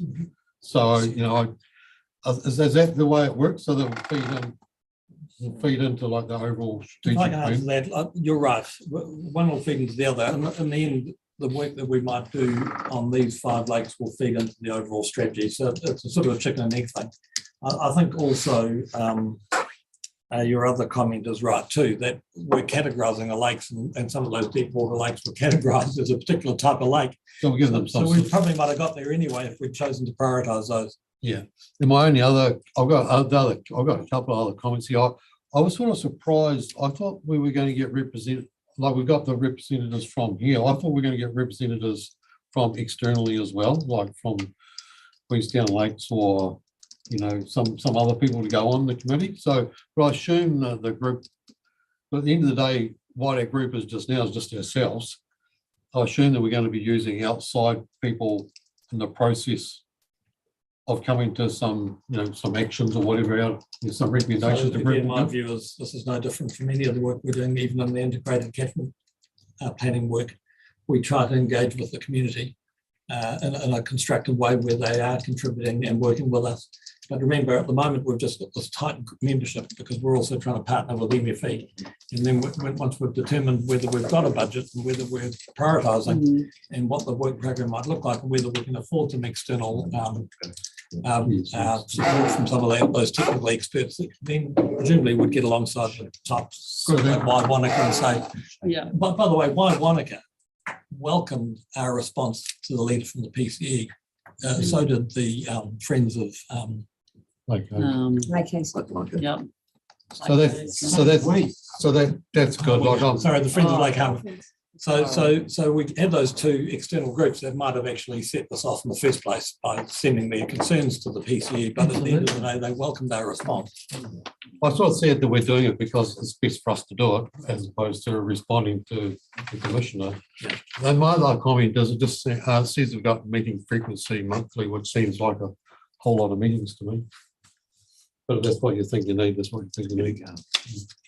We can review it. Yep. Thank you. And yeah, that's right. Coming into this, I think many of us thought that there needed to be a inland lakes focus this triennium, regardless of the PCE's report. And then it came along and we thought, yeah, this definitely does need focus. These are extremely important lakes. As I started out saying at the beginning of this meeting, they're iconic for this region. So yeah, we've got the year and role of the group that the council, they're ensuring that council communities and stakeholders are engaged and made aware of progress. Membership is tight at the moment, as we've said, but gosh, if you were going to extend that out, there are multiple people that have skills in this area. We're not short of the wealth of experience there, so that's fantastic. As well as unbelievable amount of technical expertise in Otago. Gosh, we're lucky, it lines up really well. There's existing research proposals for these lakes, very detailed, just sitting there as well. There's a lot that points towards this coming together. There's been quite a discussion today, and that's great. If there are refinements to this terms of reference, go for it right now. But hey, we can take it back as well and do some more refining as well as a group. We've heard some good feedback there. One of the points was developing an overarching lakes management strategy. That was quite a good point. Does this group need to be developing that? Probably no. So, yep, that's a good point. Does it need to be in the context of the wider program? Absolutely. Do we need to be thinking about lakes through the LTP? Absolutely. Will this help? Yes, it will. Will the wider program help? Will the report in June, I think it was, help? Yep, it will. So we've got all of that coming together. Is there anything specifically people want to change around how this is working? Now's your chance to have a say. Councillor McCall, and we need to wrap it up because we've got lots more to discuss. Yes, but I just wondered, instead of developing an overarching lakes management strategy, give an overarching alpine lakes or inland lakes. Just because this group is specifically set up those 5 lakes. So just needs just a word in there that. Sorry, I didn't quite capture the first bit entirely. So just instead of having the role of the group to develop overarching lakes management strategy, which speaks to a lot of us, all lakes in Otago, just have an overarching strategy for these lakes. For alpine lakes, yeah. Alpine lakes or inland. So it's 0.1, 2, 3, 4, 5 under role of group. That sounds okay, Andrea, as well. Yep, fits with the other work program, just you're running that, so that's why I'm asking you. Yep. Councillor Laws is shaking his head. Well, it's just that I remember discussing this in our very first meeting. And we're either going to act or we're not. Gee, I loathe it when we just decide to keep on with the bureaucracy and the stasis that is us. We had a chance with this working group to start to advance in specific response to that report that we received. And our lakes are not healthy. I want this working party to drive stuff to come to here for us to act. And I am very scared that if we just simply ended up in the same bureaucratic system that we've got, or we're already doing stuff like that, it'll just be put to one side and forgotten. I want to keep it there. And I want this working party to continue to challenge itself, its staff, about getting some action in this area. So I'd like to second the original term of reference. Yep, Or okay. move the original term of reference. You've done it, I've seconded it. Sorry, you've already got a mover and a seconder Oh, for okay, the okay. original ones. Yeah. Can we get this? I moved it. Who seconded it? I did. Oh, thanks very much. I was about to Just say didn't hear you way something down as there. a seconder, but you go as the mover. Is that with Through the LTP process though, based on the info we've already got and the existing work program, would be able to have strategic staff coming through all of the council that would enable us to prioritise resources already, or do we need to have focus through this group to ensure that happens? That would be really it. I'm not entirely sure. I think we probably could draw out of what we're doing. I don't know, Andrea, what do you think? Through the chair, we were planning on doing this work regardless of whether there was a working group or not. So, Yeah. you know, you can determine which input you would like or not into a part or all of that. You've, as Anita pointed out to me, you've already got the existing information through the state of environment reporting about the state of. So my job is to bring that all in one picture for you to decide what you want to do and when you want to do it. And so, yeah, we're just continuing with that work and welcome input as to. So look, my view is that I thought we were trying to do exactly what you've just said, Michael. We were trying to prioritise some work for these alpine lakes, have an opportunity. We've had good responses from the Waimonicas of this world. They're saying about time you did this, and it does allow us to do some action stuff. The BAU stuff tends to be the longest, slower stuff. But yes, if you wanted to prioritise out of the BAU some other tipping point lakes, which is what I'm hearing from you, let's create that opportunity as well. And that's what that does. Let's kick off with the alpine lakes because we've got the opportunity now, and then maybe focus on the next set of prioritised lakes in the next segment. Yep, we can do that, but I'm just saying, leave the door open. Okay. And that is what that bullet point does. Okay, that's fine. Does everyone understand what that bullet point is and what the mover and seconder is signing up to and changing that? No, let's just, I think We haven't changed anything. we're not changing anything, is my understanding. Just, No, we're not changing you're all, it's all happy with Yeah. what it already says, right? Yeah. And Okay. so, Councillor McCall, and then we're gonna put it. Well, if that's the case, I'm going to have to say something. At the end of the day, if you're going to, because I was always under the impression that this working group was for the alpine lakes and the lakes in that area.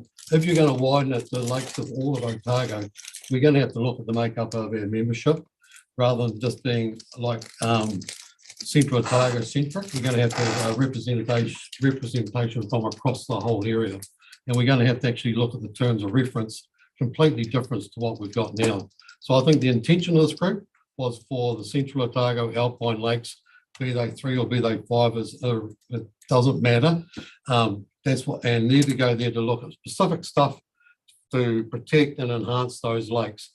We have the other work program going as well, and it's up to us as individuals and councillors to make sure that work program is identifying and managing correctly the other lakes. But this is an add-on to the other. So you can't. I'm sorry, but if it is the way it is, because that gives the impression that it's for lakes management, all lakes management, I'll have to. No, look, I've already said to Andrew, we need to just fix the wording there. Look, I think we can do everything. I'm hearing what you're saying, Lloyd. I honestly think that if we had another set of lakes we were going to prioritise as well, that we would be looking at a different group, potentially with different membership. And I think that's just the way forward. This is about making things happen as opposed to letting things happen. So I think let's focus on this terms of reference as just being focused on those 5 lakes, and then but just acknowledging that we're not ignoring the bigger program of work. Yeah. And that, so just the way that Alan explained it, so that we're not doing this in isolation from the bigger program of work. So we're going to change it to Alpine Lake Management Strategy? No, we probably don't need to do that, but we No, I just don't need to think we change need the to. wording around the We haven't got a mover and a seconder doing that at the moment. Okay, we've got a mover and a seconder. We've got. everything Subject to written there. subject to me making that change with Andrea, so that we will focus on these 5 lakes. That's not And a then we'll change, though. take It says into, that in the and purpose. take into account Yeah. the wider Yep. strategy. Says, so we've got that in the purpose. That's right. We understand that. We're As opposed to looking at managing the the broader wider strategy. context as well, which is good. We have got a mover and a seconder. We're about to put it. We're ending the debate. Thank you very much. All in favour? Aye. Against? Carried. Thank you. It is 3:10. We might have a quick break at this point, shall we? And we'll just need to pick up the pace a wee bit to get through them. Exactly. Passionate, isn't it? Exactly.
We're live, we're underway, and we're on to 8.3, proposal to participate in Council Mark program. And welcome to Andrea and Richard. You've got the report there and recommendations. Anything to draw our attention to? So I suppose just draw attention to the broader conversation we've had at annual plan meetings around efficiency review, and just noting that this is not the independent efficiency review that council has requested. That will be a separate piece of work that's undertaken.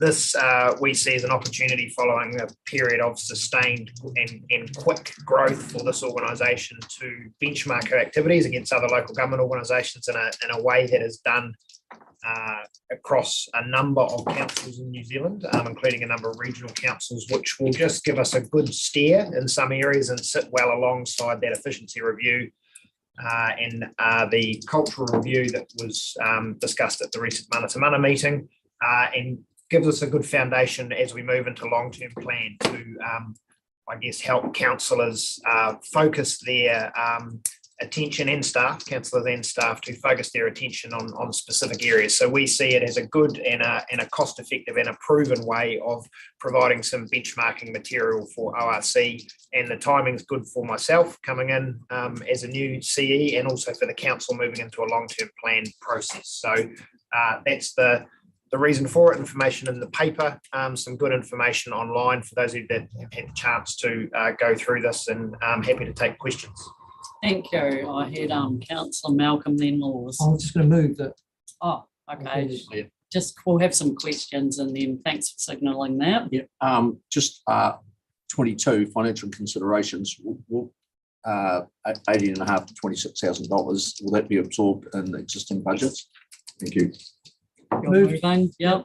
Second. Seconding, Councillor Scott as Yeah, well. sure. As, Are yep. we going into debate? If you've got a question, you can ask it as well, and then have your debate. Okay, well, I was simply going to say, I think this is a really good step forward, and it also, complements some of the other work we're doing, the efficiency review and such like. I went online and actually had a look at it. Like, there's at least 4 regional councils that have already signed up. We've got Eken and Bay of Plenty with BBB status, Waikato with an A, and Greater Wellington with a AA. And locally, the DCC with an A and QLDC with BBB. It's interesting just on that, learning about what's actually the difference. Nobody's been given an E, so I think there's been a limit, to where it actually sort of goes. And I don't know how deep the analysis really is, but it's going to complement, and it's going to have some information. I think it's a really good idea. Thank you.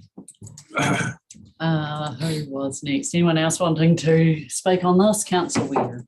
I just want to say I think it's a good idea, especially if we are implementing an efficiency review of our staff. We should be expected to sort of, reflect back on ourselves as well, which is what this seems to be doing as well.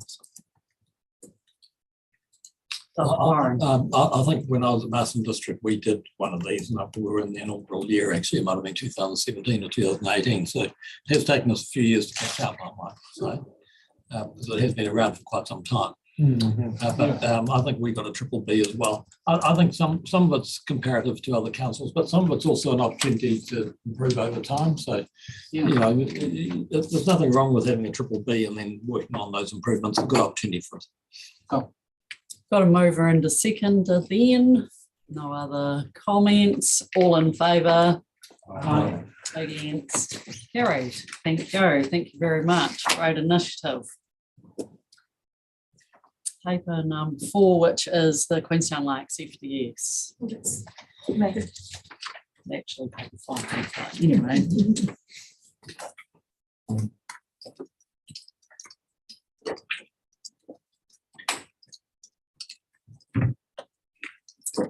And Anita, welcome. Thanks. So this paper really just confirms the governance arrangements for the QLDC future development strategy. So it'll be developed under the Grow Wildfire or a partnership, but legal responsibility for approving the future development strategy sits with the 2 councils. So we'll be bringing key decision points and having joint workshops with QLDC. I'll just add what's become apparent is the decisions that you'll be asked to make for the Queenstown FTS are not the same as the decisions, not necessarily the same as the decisions you'll be asked to make in the DCC context. So because both councils have got different pressures and different approaches to things, that you might be asked to approve slightly different things. The workshops that you have might not necessarily be on the same things either. So obviously you've had a workshop with the DCC on growth projections. That's a piece of work that's already been done by Queenstown Lakes, and it's not a workshop topic for their FTS. So same process, same legislation, but they will be different. Three recommendations, Madam Chair. I've got a question. All right, it's ignoring that. Questions? Anita, I was just wondering, you got here on point 6 that the spatial plan has much of the same content as an FDS, but for a few reasons, including it was not developed jointly with OIC, it does not meet the requirements of the National Policy Statement on UD. So what does that mean for us, and do they have to get it up to meet those requirements? Yeah, so essentially what the process is to comply with the MPSUD is translating the spatial plan into an FTS. So the foundations are there and they're good. We just need to build on it, and OIC needs to be involved. So we don't throw that work away. We just use that as the foundation. So will that have implications for those meetings when we Well, it's already incorporated and a known variable. So yep. Thanks. Thank you. Thank you. I might ask Anita a question again. Okay. I'm sorry, Anita. I'm clear. With the FDS, we sort of accept that DCC is leading that project. Is that true? And with this one, QLDC is leading as well? That's right. So we have one senior analyst who's supporting both projects. We don't have the resources or necessarily the expertise to be leading these. So just wanted to clarify that. Yep. Right, any other questions? We can go into debate if we don't. Got to move a Councillor Noon, seconded Councillor Forbes, Councillor McCall. No, I was just kind of off. I was just going to second it. So. Oh, okay. Does anyone want to talk on this one? No, okay. Oh, you look like you're. No, it's all right. It's not that. All in favour? Aye. Against? Carried. Thank you very much.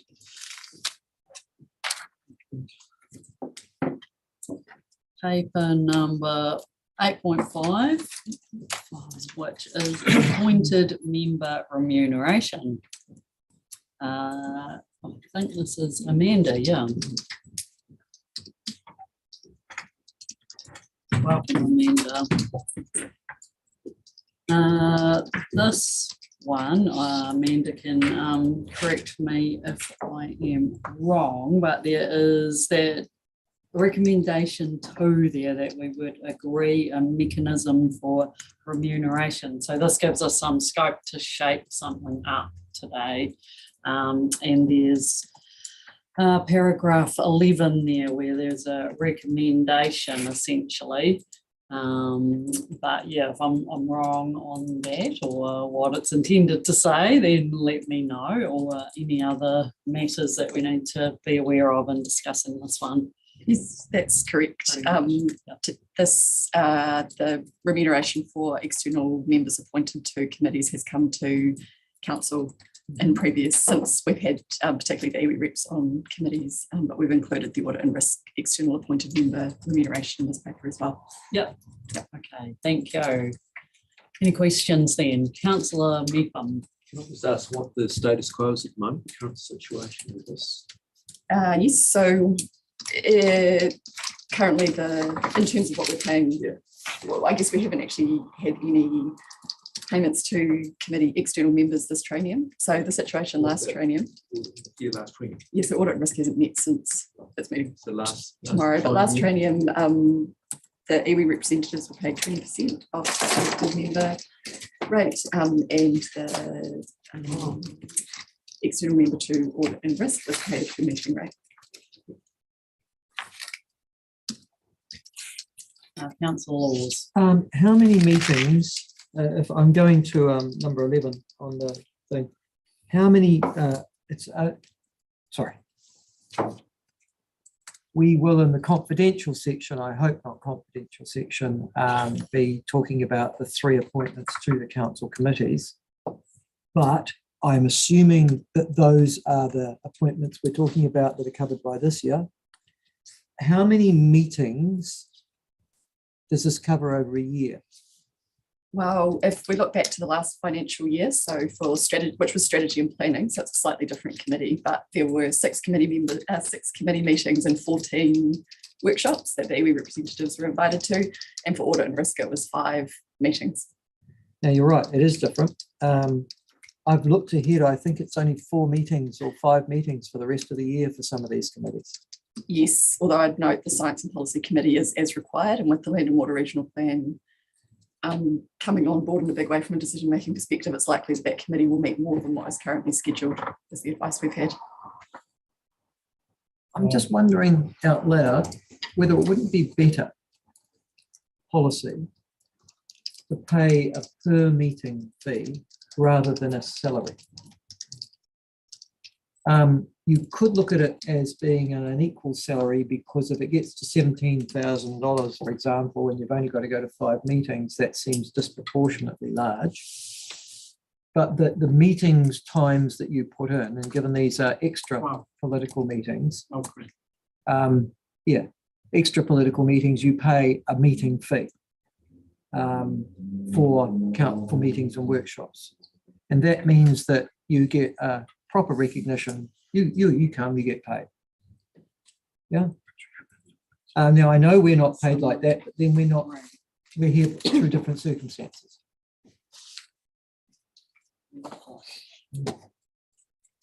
Sorry. So a per diem, well, for example, it might be say $500 a meeting or $750 a meeting.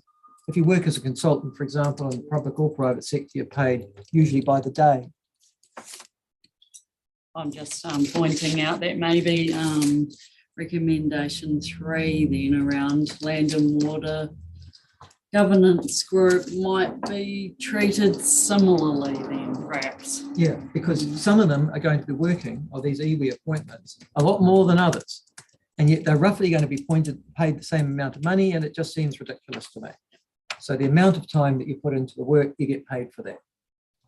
And I just think a per meeting fee would be a much better way of recognising that work schedule. It's a possibility, yeah. Okay. Sorry, we're in the questioning bit, or we're sorry, I think. Yeah, we haven't got a mover in a second. So, yep, we've still got questions. Councillor Malcolm. Oh, yeah, and probably I just struggle with this because there's no figures around what that's actually going to be. But my reckoning on the timetable that is in front of us is, and if we do just on that land and water group, if they would be in the Science and Policy Committee, more than likely. So their timetable for 4 meetings, whereas the regional leadership is only timetable 4 and possibly no workshops. So you're paying them exactly, and I'm just probably concurring with what Councillor Laws is saying. So you're paying the deputy at the co-chair rate. You're paying them $4,000, in excess of $4,000 a meeting. Whereas time-wise, the Science and Policy group, could be doing 20 meetings, whereas the regional will only do 4. So I'm pretty leaning towards fair and reasonable per meeting rate, which would seem more transparent and a better way for our ratepayers to recognise what's happening. Sorry, just talking to the CE around how that might work, but yep, okay. Councillor Scott, then where? Yeah, sure. Just so we're on the same page though, like Councillor Laws said 17, but my understanding is that it's 20% of say 60, which is 67. 67. Is it? Yeah, and it's 20. The regional leadership one would be 25% of that. Well, what's that? 20% of 60. 25 is 17,000. And 20% is 13.5. Yeah. Yep, okay. Amanda. Sorry, just to clarify, so the 25% would be for the co-chair of the Science and Policy Committee. It was 20% for the members. Yeah. Oh, yeah. Okay. I know, it's minor. Yeah. No, that's cool. Thank you. Who was next? Councillor Weir. I don't Having any problems with paying them per meeting. I just think we need to also remember or keep in mind if we do come up with some kind of payment structure for that they are doing workouts, presumably doing work outside of the actual meeting times themselves, workshop preparation. Like we're not paid. That's what we're paid for as well. Like working in the background on that kind of stuff and they're developing that expertise and reading all that stuff. So as long as that's incorporated into the kind of payment structure, I think that's the reason. And that's what you're recognising and what you pay them for attending the meeting. It's also an incentive to attend, just quietly. Amanda, you don't have a problem with that? No, that's fine. Okay, good. Oh, it's so moved.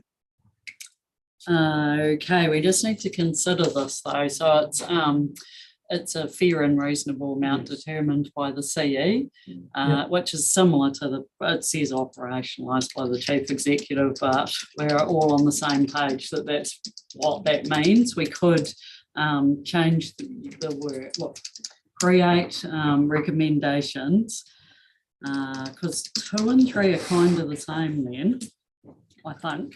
From interpreter would be the same, so we could have one that's for both of them, and that representatives of members of ORC committees for the 2022 to 25 triennium to be funded out of the governance budget at a fair and reasonable hourly rate, is it? Oh, sorry, meeting rate. A meeting rate, so per meeting. Yes, that's right. Don't we pay per hour per meeting? We just discussed though that there would be preparation time and all that, so it's one figure per meeting. Correct. But the meeting rate you pay would recognise that.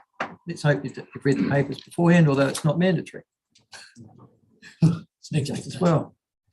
Point of clarification then around this. Can I just suggest that the meeting rate is based on if that person attended all the meetings, the value of that meeting rate would equate to 20% or the 25% that we've That's right. suggested. Yeah, that's exactly. So it's just broken down. You're right, that incentive to attend meetings. It's no sort of financial gain or loss here. It's just based on the meeting. So there's still a 20% cap, essentially, by other limit. 25% if they were a co-chair. I trust the chief Amanda?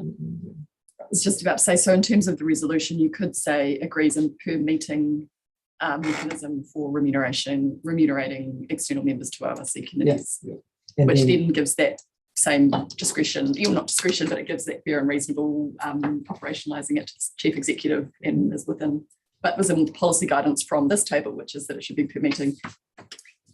I'll be said in a minute, and then operationalised by the chief executive.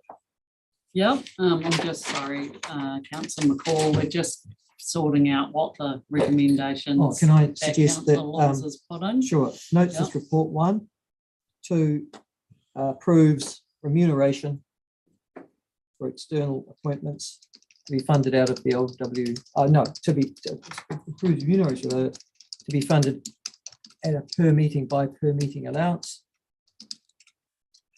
Notes that the remuneration will be operationalised by the chief executive. So we need to reference which external appointments though. We haven't appointed them yet. Oh no, not their names, but no, there are two members to the Environmental Policy and Science Committee and 1 to the Regional Leadership Committee. Richard's trying to say something. So the recommendations as they currently stand is 4 of them. So we're noting the report, we're agreeing a per meeting mechanism for remunerating external members to ORC committees for the triennium. So that gives us that policy guidance from the governance table, and that means we can operate on that. We're approving remuneration for the Land and Water Plan Governance Group external appointments to be funded out of the Land and Water Plan, Land and Water Regional Plan budget. And then we're noting it will be operationalised by the Chief Executive. So that per meeting mechanism is added to resolution 2, recommendation 2, to give us that guidance on how we do it. And then we've heard that aligning it with that 20% fee on a per meeting basis. Very simple. We must be getting tired. Thank you. What a good chief executive. Is that what I brought up there? Probably a Number good two? counsellor too, hey. We didn't manage to craft that. 2 is saying just added agrees a per meeting mechanism is added in. That's what it says. That's what I just added. already. I've But got a it question did on used that. to say So funded out of It didn't say that. It didn't say per If- meeting. But it did, number 2 did say out of the, This changes yeah. the whole thing to out of the governance budget as opposed to just 2 and then 3 would be out of the. So it should be out of the Right, so governance then budget, we'll- exactly. budget. So it should be out of the governance This is only to do with. budget. And 3 funded out of the land and water regional plan budget. No, I think that's, it's the duration, double check that. and appropriate fee to be determined by the chief executive. in the 30. Can I ask then the new chief executive, or in the current one, if you go to paragraph 13 on the land and water reference plan, so that we've dealt with the committee appointments. What are you thinking? Because it's not in the resolution.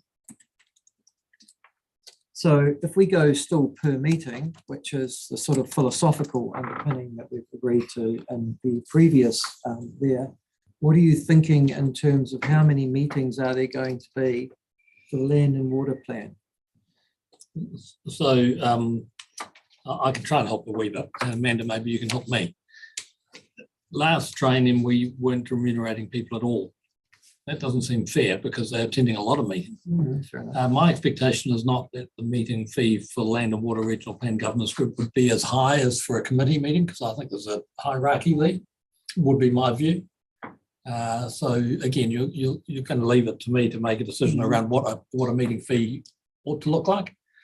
Obviously, there's we'll weigh up the different variables. One of them is how many meetings we're expecting, because the Land and Water Regional Plan Governance Group meets quite a lot. Yeah, so currently that's meeting monthly, but I imagine that's going to tick up again as that work program ticks up. And the reason no figure was included here is because we've done a bit of work looking at other councils, and it's quite a variable range for this sort of group, but it's not a decision-making group at this point. So that's, I agree with Pim, that's why it's not proposed to be on the same level as the committees, but we'd still need to do a little bit more research on what the fair and reasonable rate would be. Listen, we're wasting too much time on this already. Yeah. Let's go with that, because Pim knows and he's listened to this conversation, and you can report back to us, or Richard, at the next meeting. Yep. What the sums or decisions are. We need a seconder, first of all. Also, Second, just read that last bit of the 4th line, just. I think it makes it a bit confusing, just because you've got the 2 budgets in 2 and 3. 4. Oh yeah, I jumped into 4 by mistake. Yeah. Thank you. Thanks, Elliot. That's great. Seconded. And then there's some hands up. I think Councillor Malcolm did you, and Councillor McCall. Yeah, I had a question just about how that's going to be structured. Laws moved, Councillor Weir seconded. Thank you. Yeah. some Sorry. great evil at hand when that happens. So if we're saying it's 25% of the elected member's fee, so that it's 25%, so let's say $16,000.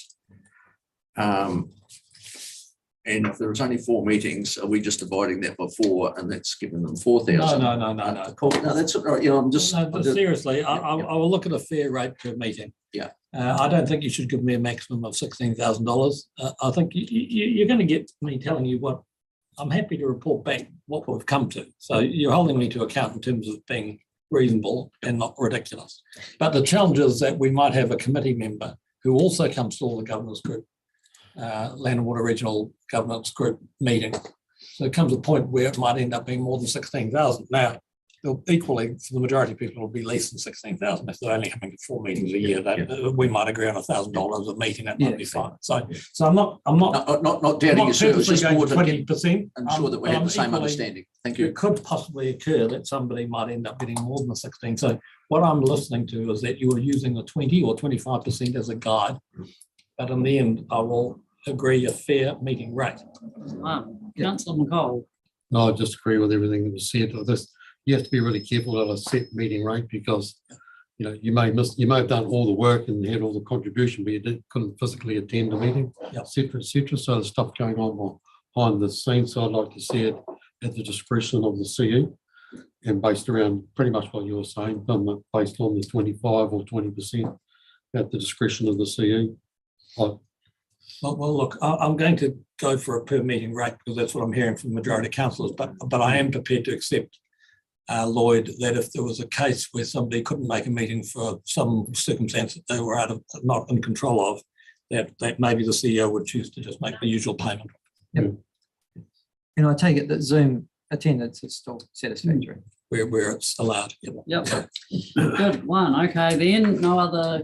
Sorry, councillor Summer. Yes, I was just going to say, as this goes on, actually, I'm not comfortable with that direction because it's setting up. Well, what's it suggesting? If we're talking about our external appointments need this extra incentive to attend a meeting, I don't think that's a very respectful way to regard the appointments we're making, or we shouldn't be appointing those people if they think they need that incentive.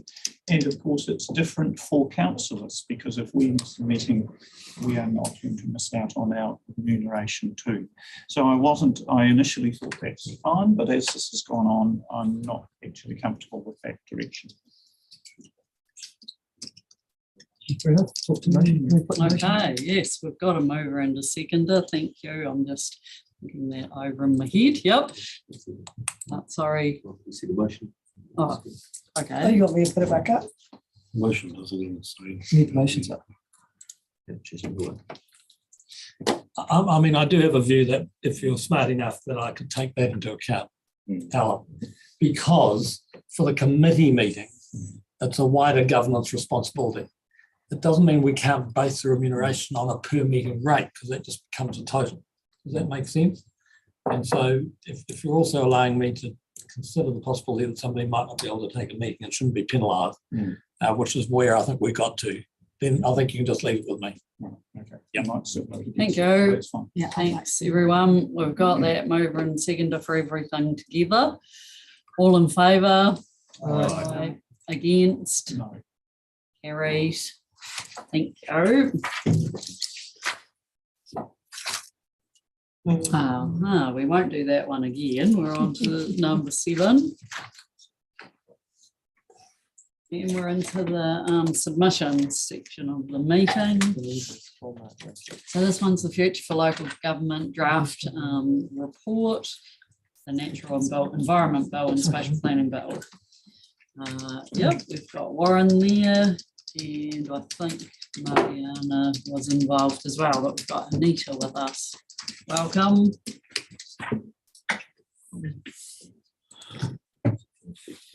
So yeah, it's formally documenting 2 submissions that have already been lodged. We need to say too much. No, I don't think we do have to answer any questions, but obviously those submissions and the timelines for lodging them were discussed prior to Christmas because they fell over that tricky period. So we just wanted for you to see those submissions that went through the working group before we lodged them, and did require a bit of work of them over the summer holiday. So we thank them for that. It was really effective. It was good. Yeah, thank you so much for pulling this together, and also to Councillor McCall, who had his inaugural, I think, presentation on a submission on behalf of ORC for the Natural and Built Environment Act. Oh, both, was it? Yeah, no, just one. Just the one. Yeah. Councillor Scott. Okay, page 7 of 8. In the middle, it says, in terms of public access, we consider a more appropriate threshold to be identifying areas based on the frequency of the use by the public. Areas with demonstrably high use should be considered areas, places of national importance, whereas more infrequently or never used would not. These high use areas should be the focus of the provisions. And I have a concern about that in terms of you figured out where that is. Just what page? Yep. Okay. Cool. Yep. So paragraph 3, Sorry, page Councillor Scott. 1, 2, 4. Yep. I have a concern for a person that tries to get into the wilderness areas like a lot of other people, that you seem to be doing some link about public access rights and frequency of use. And, you know, I could be taking that out of the context. Tell me I'm wrong, but I have concerns the link, you know, you're making there.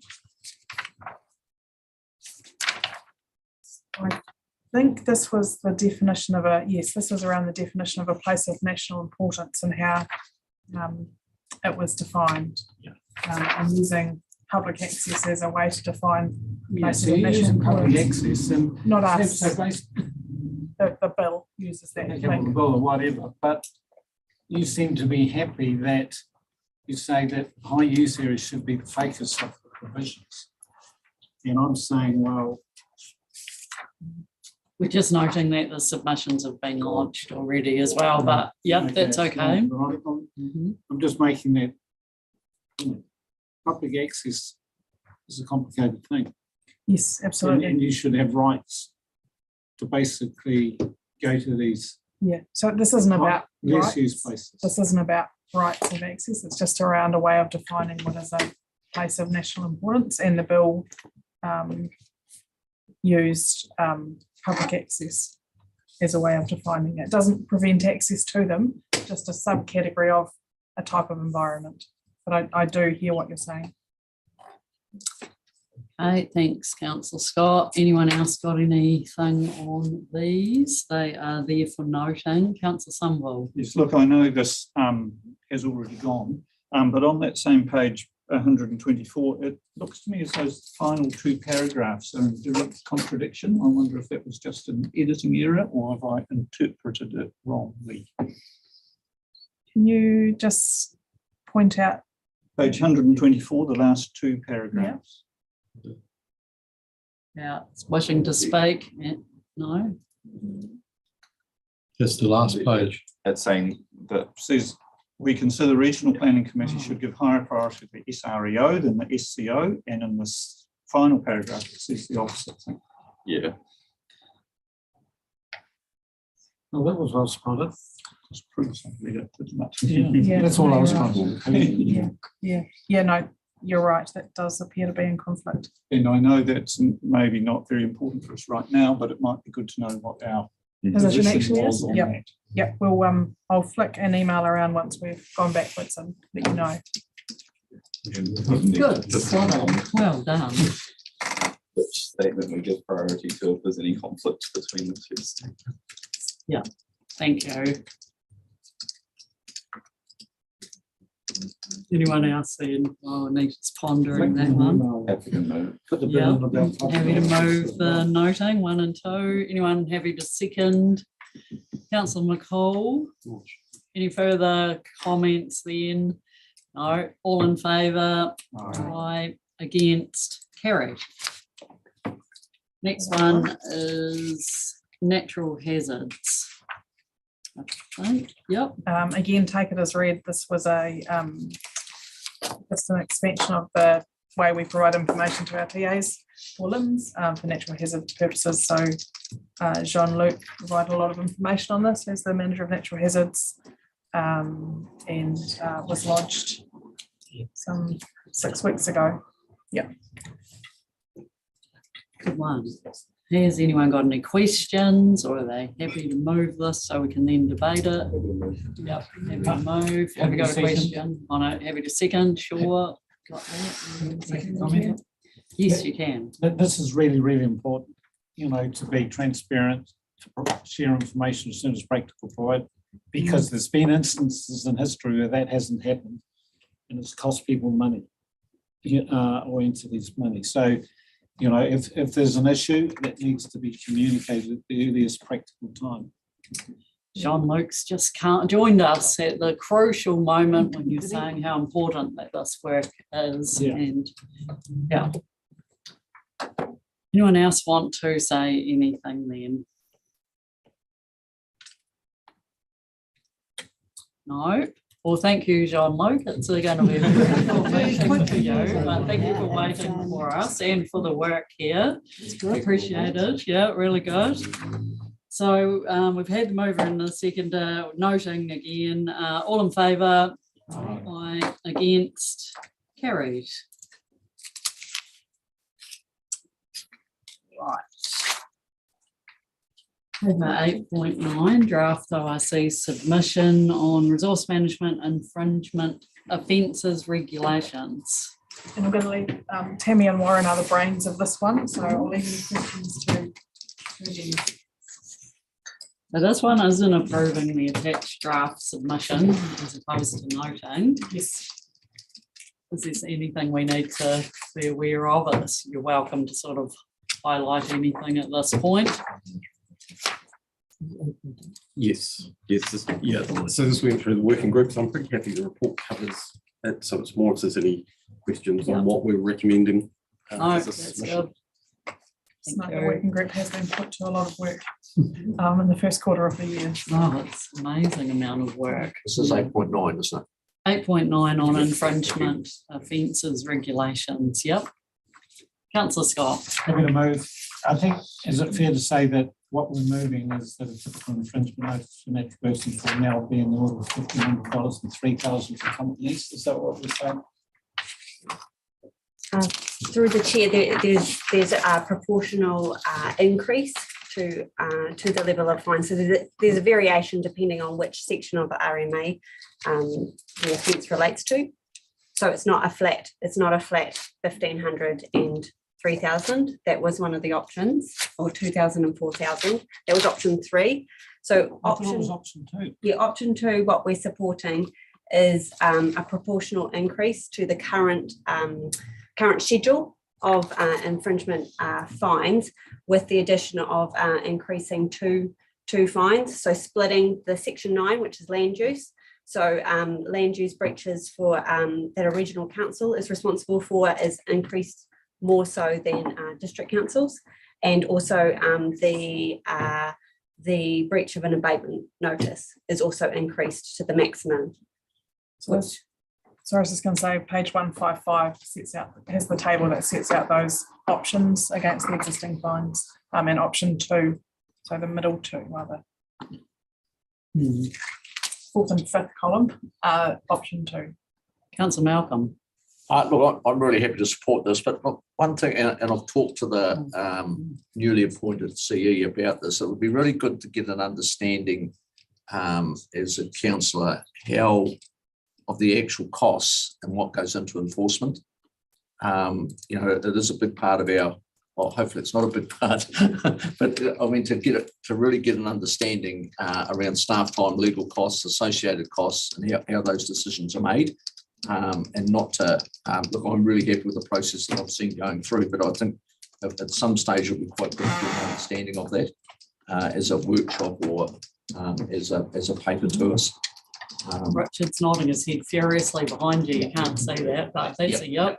Apparently. I just think that'd be to understand, I mean, just exactly where things are at. And, yes. Yeah. Yes. No names needed, but just Emily agrees. Thank you. Sounds good. Right. Anyone else? And council here. One, you guys might just clarify for the council that in that option to where it says under the proposed policy options, that under a regional plan would be increased from the current 30% to the maximum 75% of the new maximum, which is 1,500 for natural persons and 3,000 for companies. Which is the maximum or 75% of the maximum?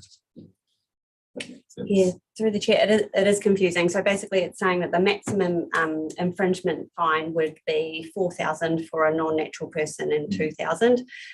So yeah, it's saying 75% of the maximum. Yeah.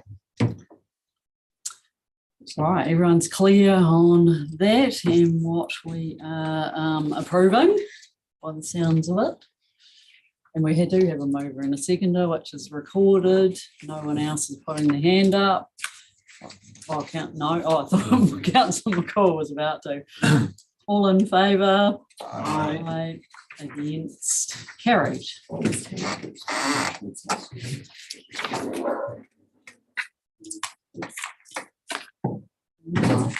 Next, then,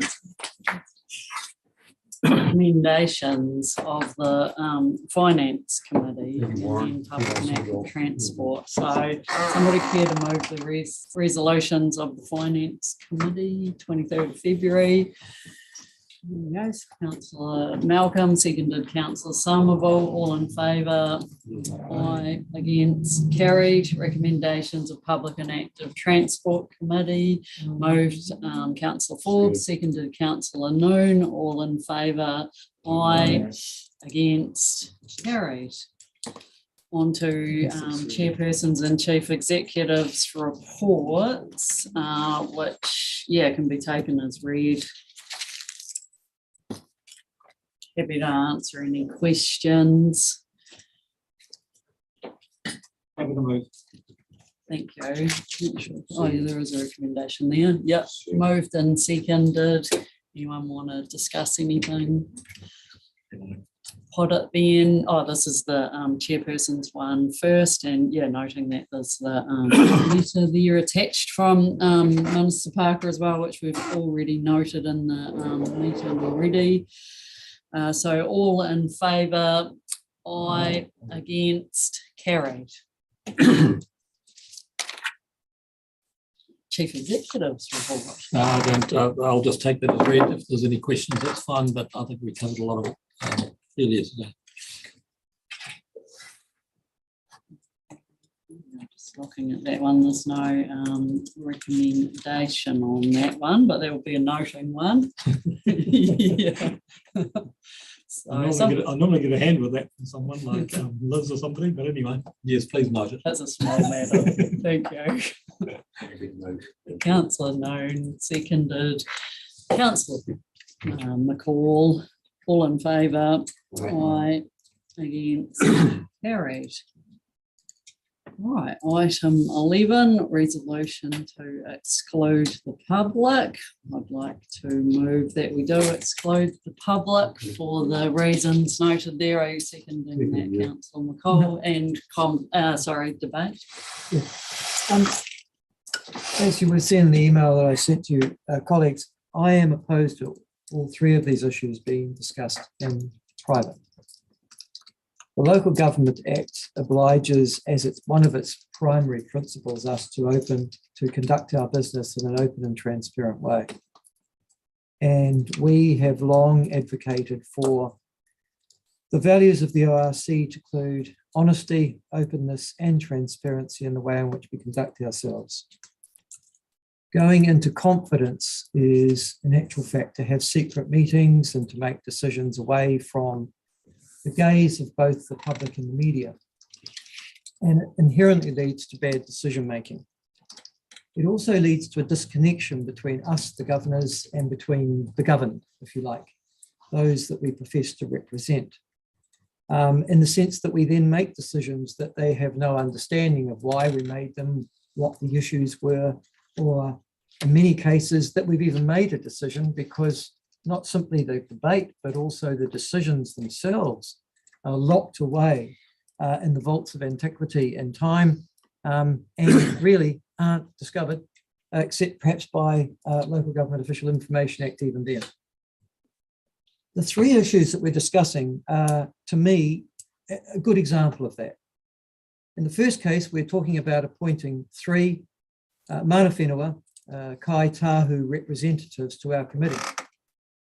Now, I struggle to understand why you would make that appointment in private. I understand the rationale as well, they are individual citizens and you might be transgressing their privacy. There is no privacy here. These people have applied for a job for which they will be making political decisions on behalf of the entire Otago community and will be remunerated by the ratepayer, a decision we've already made previously. They have proffered CVs, curricula vitae, which clearly outline who they are and what they're about. They don't need protection from anybody. They are applying for a political role. And they have been nominated by Ngāi Tahu or Kai Tahu as their representatives on those committees. Why on earth would you make that decision in confidence or in secret when they are to play a public and ratepayer paid role? If you appoint them. If you, and there's the next issue. There's the next issue. We are going to have the whole discussion, Councillor Scott, away from the public. You know, why are you making this decision? Who are these people? What role will they play? I can't discuss that because it's going to be in confidence. I can't even tell you, although I'm just about to breach it, that in actual fact, you've got the power of veto. But that's the only power you have. It's we either accept or we say no. But so what? Every one of you went through a public veto last October. You had the opportunity of being appointed to here or the public to say to you, no, we don't want you. Oh gosh, diddums. How hurt your feelings must be if you were rejected. Well, you went through a public process for a public role. On the second issue of trying to get a loan facility, who are we trying to protect there? You know, it's our funding. We're actually going to give the Port of Otago access to a funding facility because they're going to get a cheaper interest rate. God, we can't let the public know that. The whole house would fall down. I mean, the truth of the matter is, it matters nothing. It's just a prosaic, straightforward financial decision. There's no commercial confidentiality involved in that. Which brings us to the third issue. And the third issue, I'm again just stunned that we would even consider that we will in any way truncate a decision on that matter either. Listen, I don't want us to go down where we've been the last 6 years, which is hiding a whole series of decisions away from the public. I want us to be responsible for the decisions we make. I want the public to understand why we make decisions. I don't think anything in these matters of confidence deserve to be put away or to be hidden away. And all I'm asking for, my colleagues, is that we put these 3 items into the public arena. Oh, that's right. Sorry. Thank you. I forgot. We're going to pay our bus drivers more. We're going to pay our bus drivers more. That's the other decision that we're obliged to make. Well, every other council in New Zealand is. It's all been on the front pages of every BS, so why would we want to hide that decision away? It's ratepayer dollars. It has a direct impact upon our ratepayers again. It goes right to the pocketbooks and the hip pockets of every one of our people who live in Otago. But let's hide that decision away too. What's the argument here? Oh, well, you know, they're employed by different people. We know they are. The public does. You know, whether you pay them the living wage or you move it to the median wage, everybody knows who employs the bus drivers in Otago. Again, why would you hold that decision away? Madam Chair, I respectfully argue that these 3 decisions should be held in open meeting. Hey, Dr. Byron, do you want to address any of those? Well, look, my staff have given me the reasons that they usually give us for having these conversations in public excluded, and historically we have done that. I have a bit of sympathy for Michael's position, I have to say.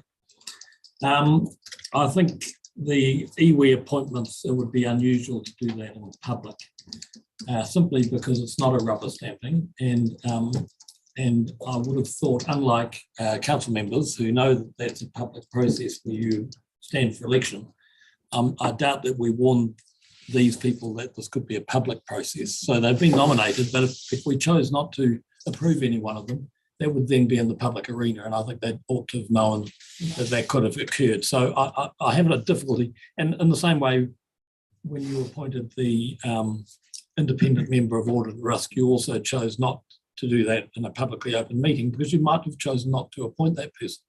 I don't think that, for normal employment appointments, other than the one that Michael's given us an example of, which is all of you chose to go through a public process, but these people may not have. So I would prefer to hold that one in public excluded.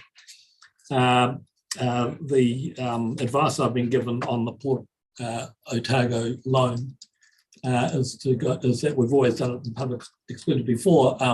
But let me just check with Nick, because just because we've always done it that way before doesn't mean we need to. Why wouldn't we do that in a publicly open way? Because there was 3 reasons listed, and one of them. Could you remind us of those? Yep. Yeah, one of those was legal privilege, because we've attached the legal opinion on that. So that's why it was in public excluded last time, and we've for that. But you've also got the other 2, which is so the council doesn't prejudice its position or disadvantage itself in commercial activities or negotiations. Now, council, if you may look at that paper and decide that you want to bury that or do something.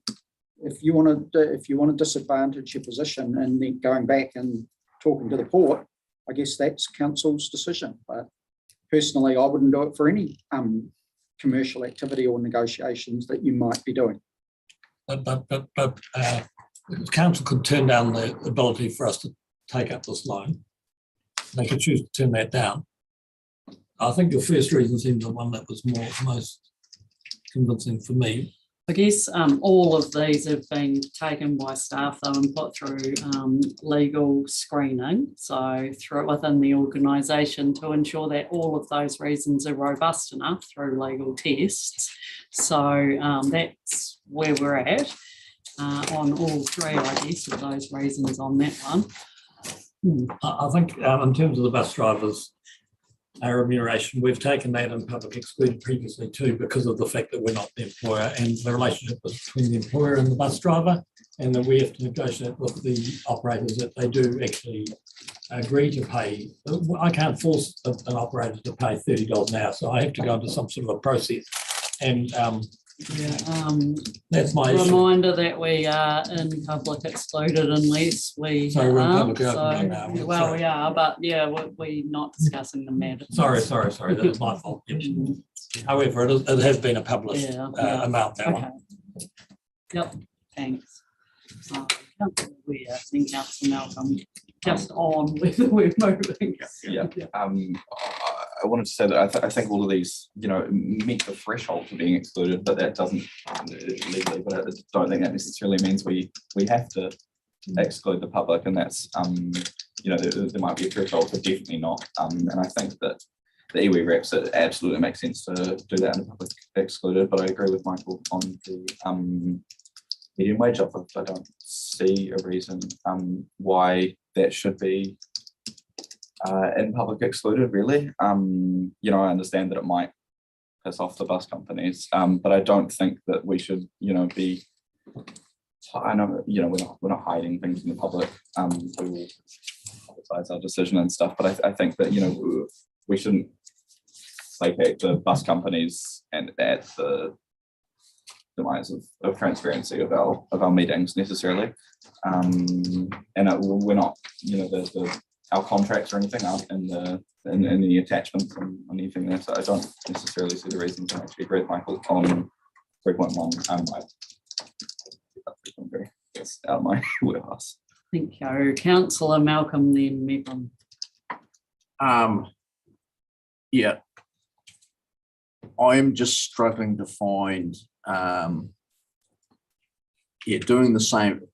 If you're going to do the same that you always done, you're always going to get the same answer. So we probably need to actually somewhere, and I think it was Councillor Somerville that put it in an email, that somewhere we need to actually examine this whole process, because I do think I can't see the legal opinion.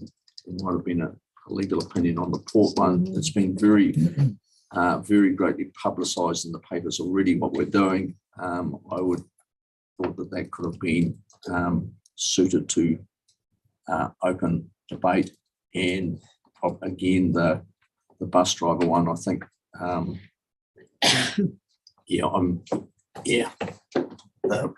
appointment one, I just think the people involved should definitely be in committee at this stage. The announcement and reasons why we could come out very quickly, but and I just wonder if we perhaps could move that number 2 into in committee and then vote on whether the other 2 could be done in open meeting.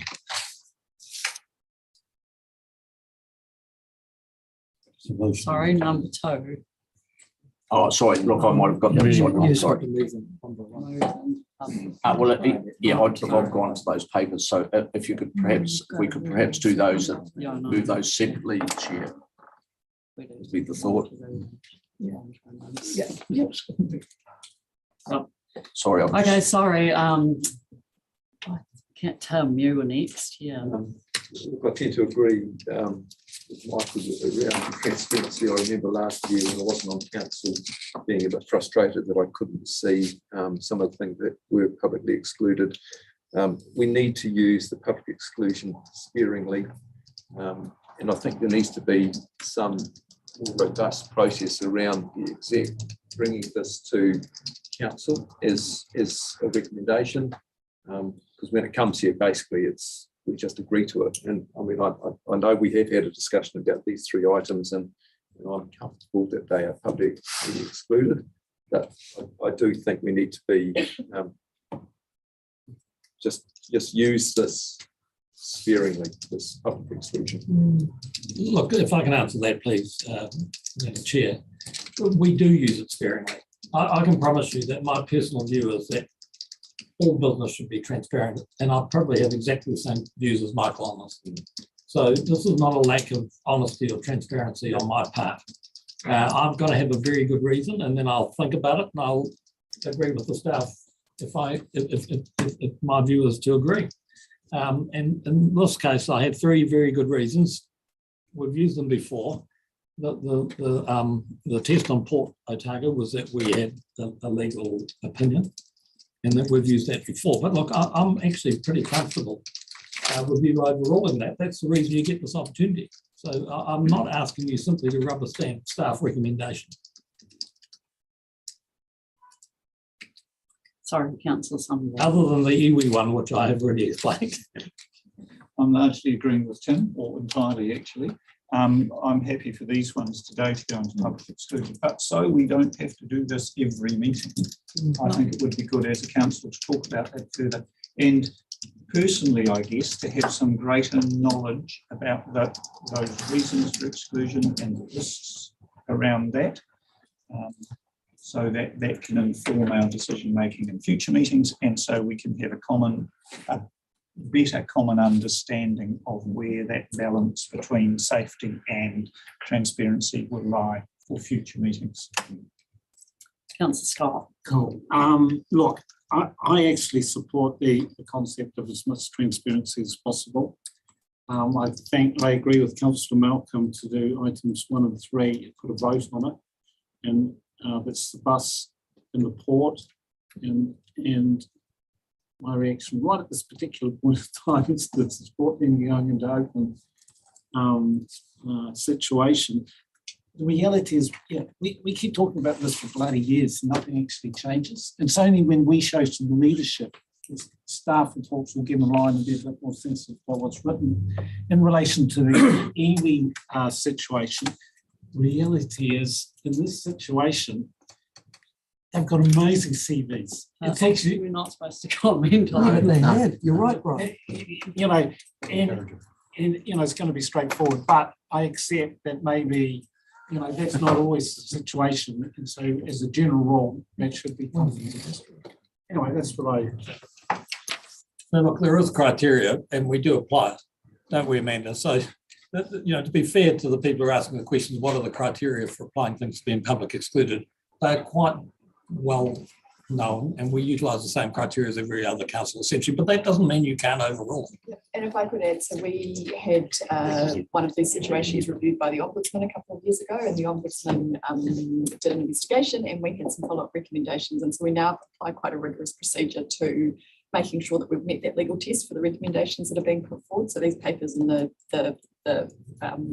criteria reviewed by the council. But I agree, it's not to say that that we can absolutely have a discussion. We'd be happy to organise a workship and we could get our legal counsel along to talk through the specifics of the employment provisions, and then from a governance side, how we then work on that with papers. I'm very happy to do that. And it might be worth talking about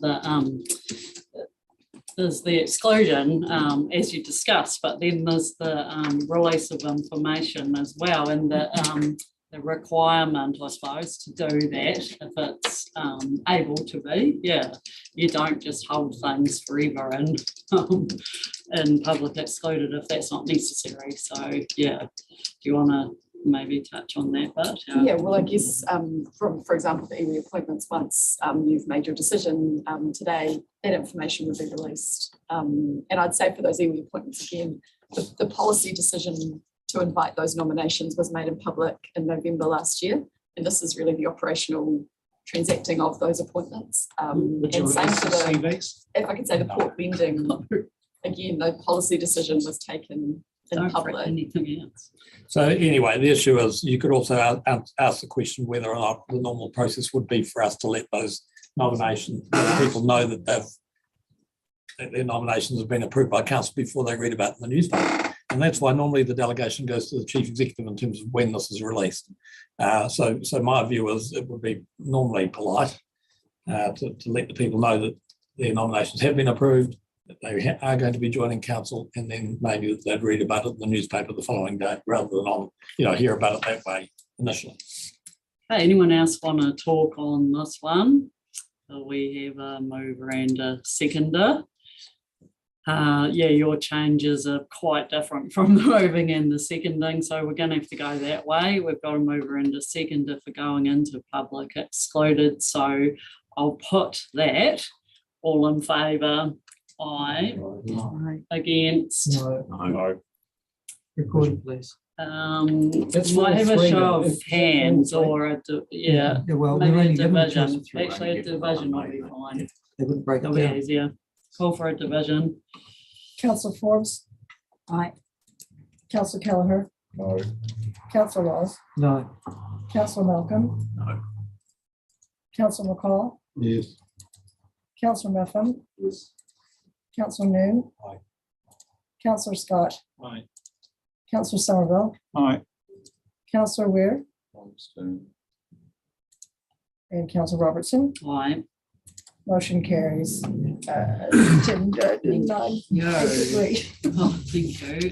Which then we close 7:30. the public part of 7:30. the meeting. Thank you. Thank you. I feel really passionately about this. I think I should absent myself from the in-committee part of this meeting.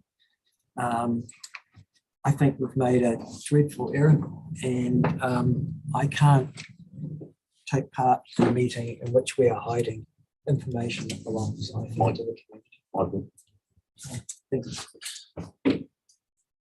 We're still on public at this point in time, just saying. Just waiting to close the meeting on Zoom. Is it right? Yes, so you officially closed the meeting then? Oh, sorry, I did do that, but Okay, yeah. thank you.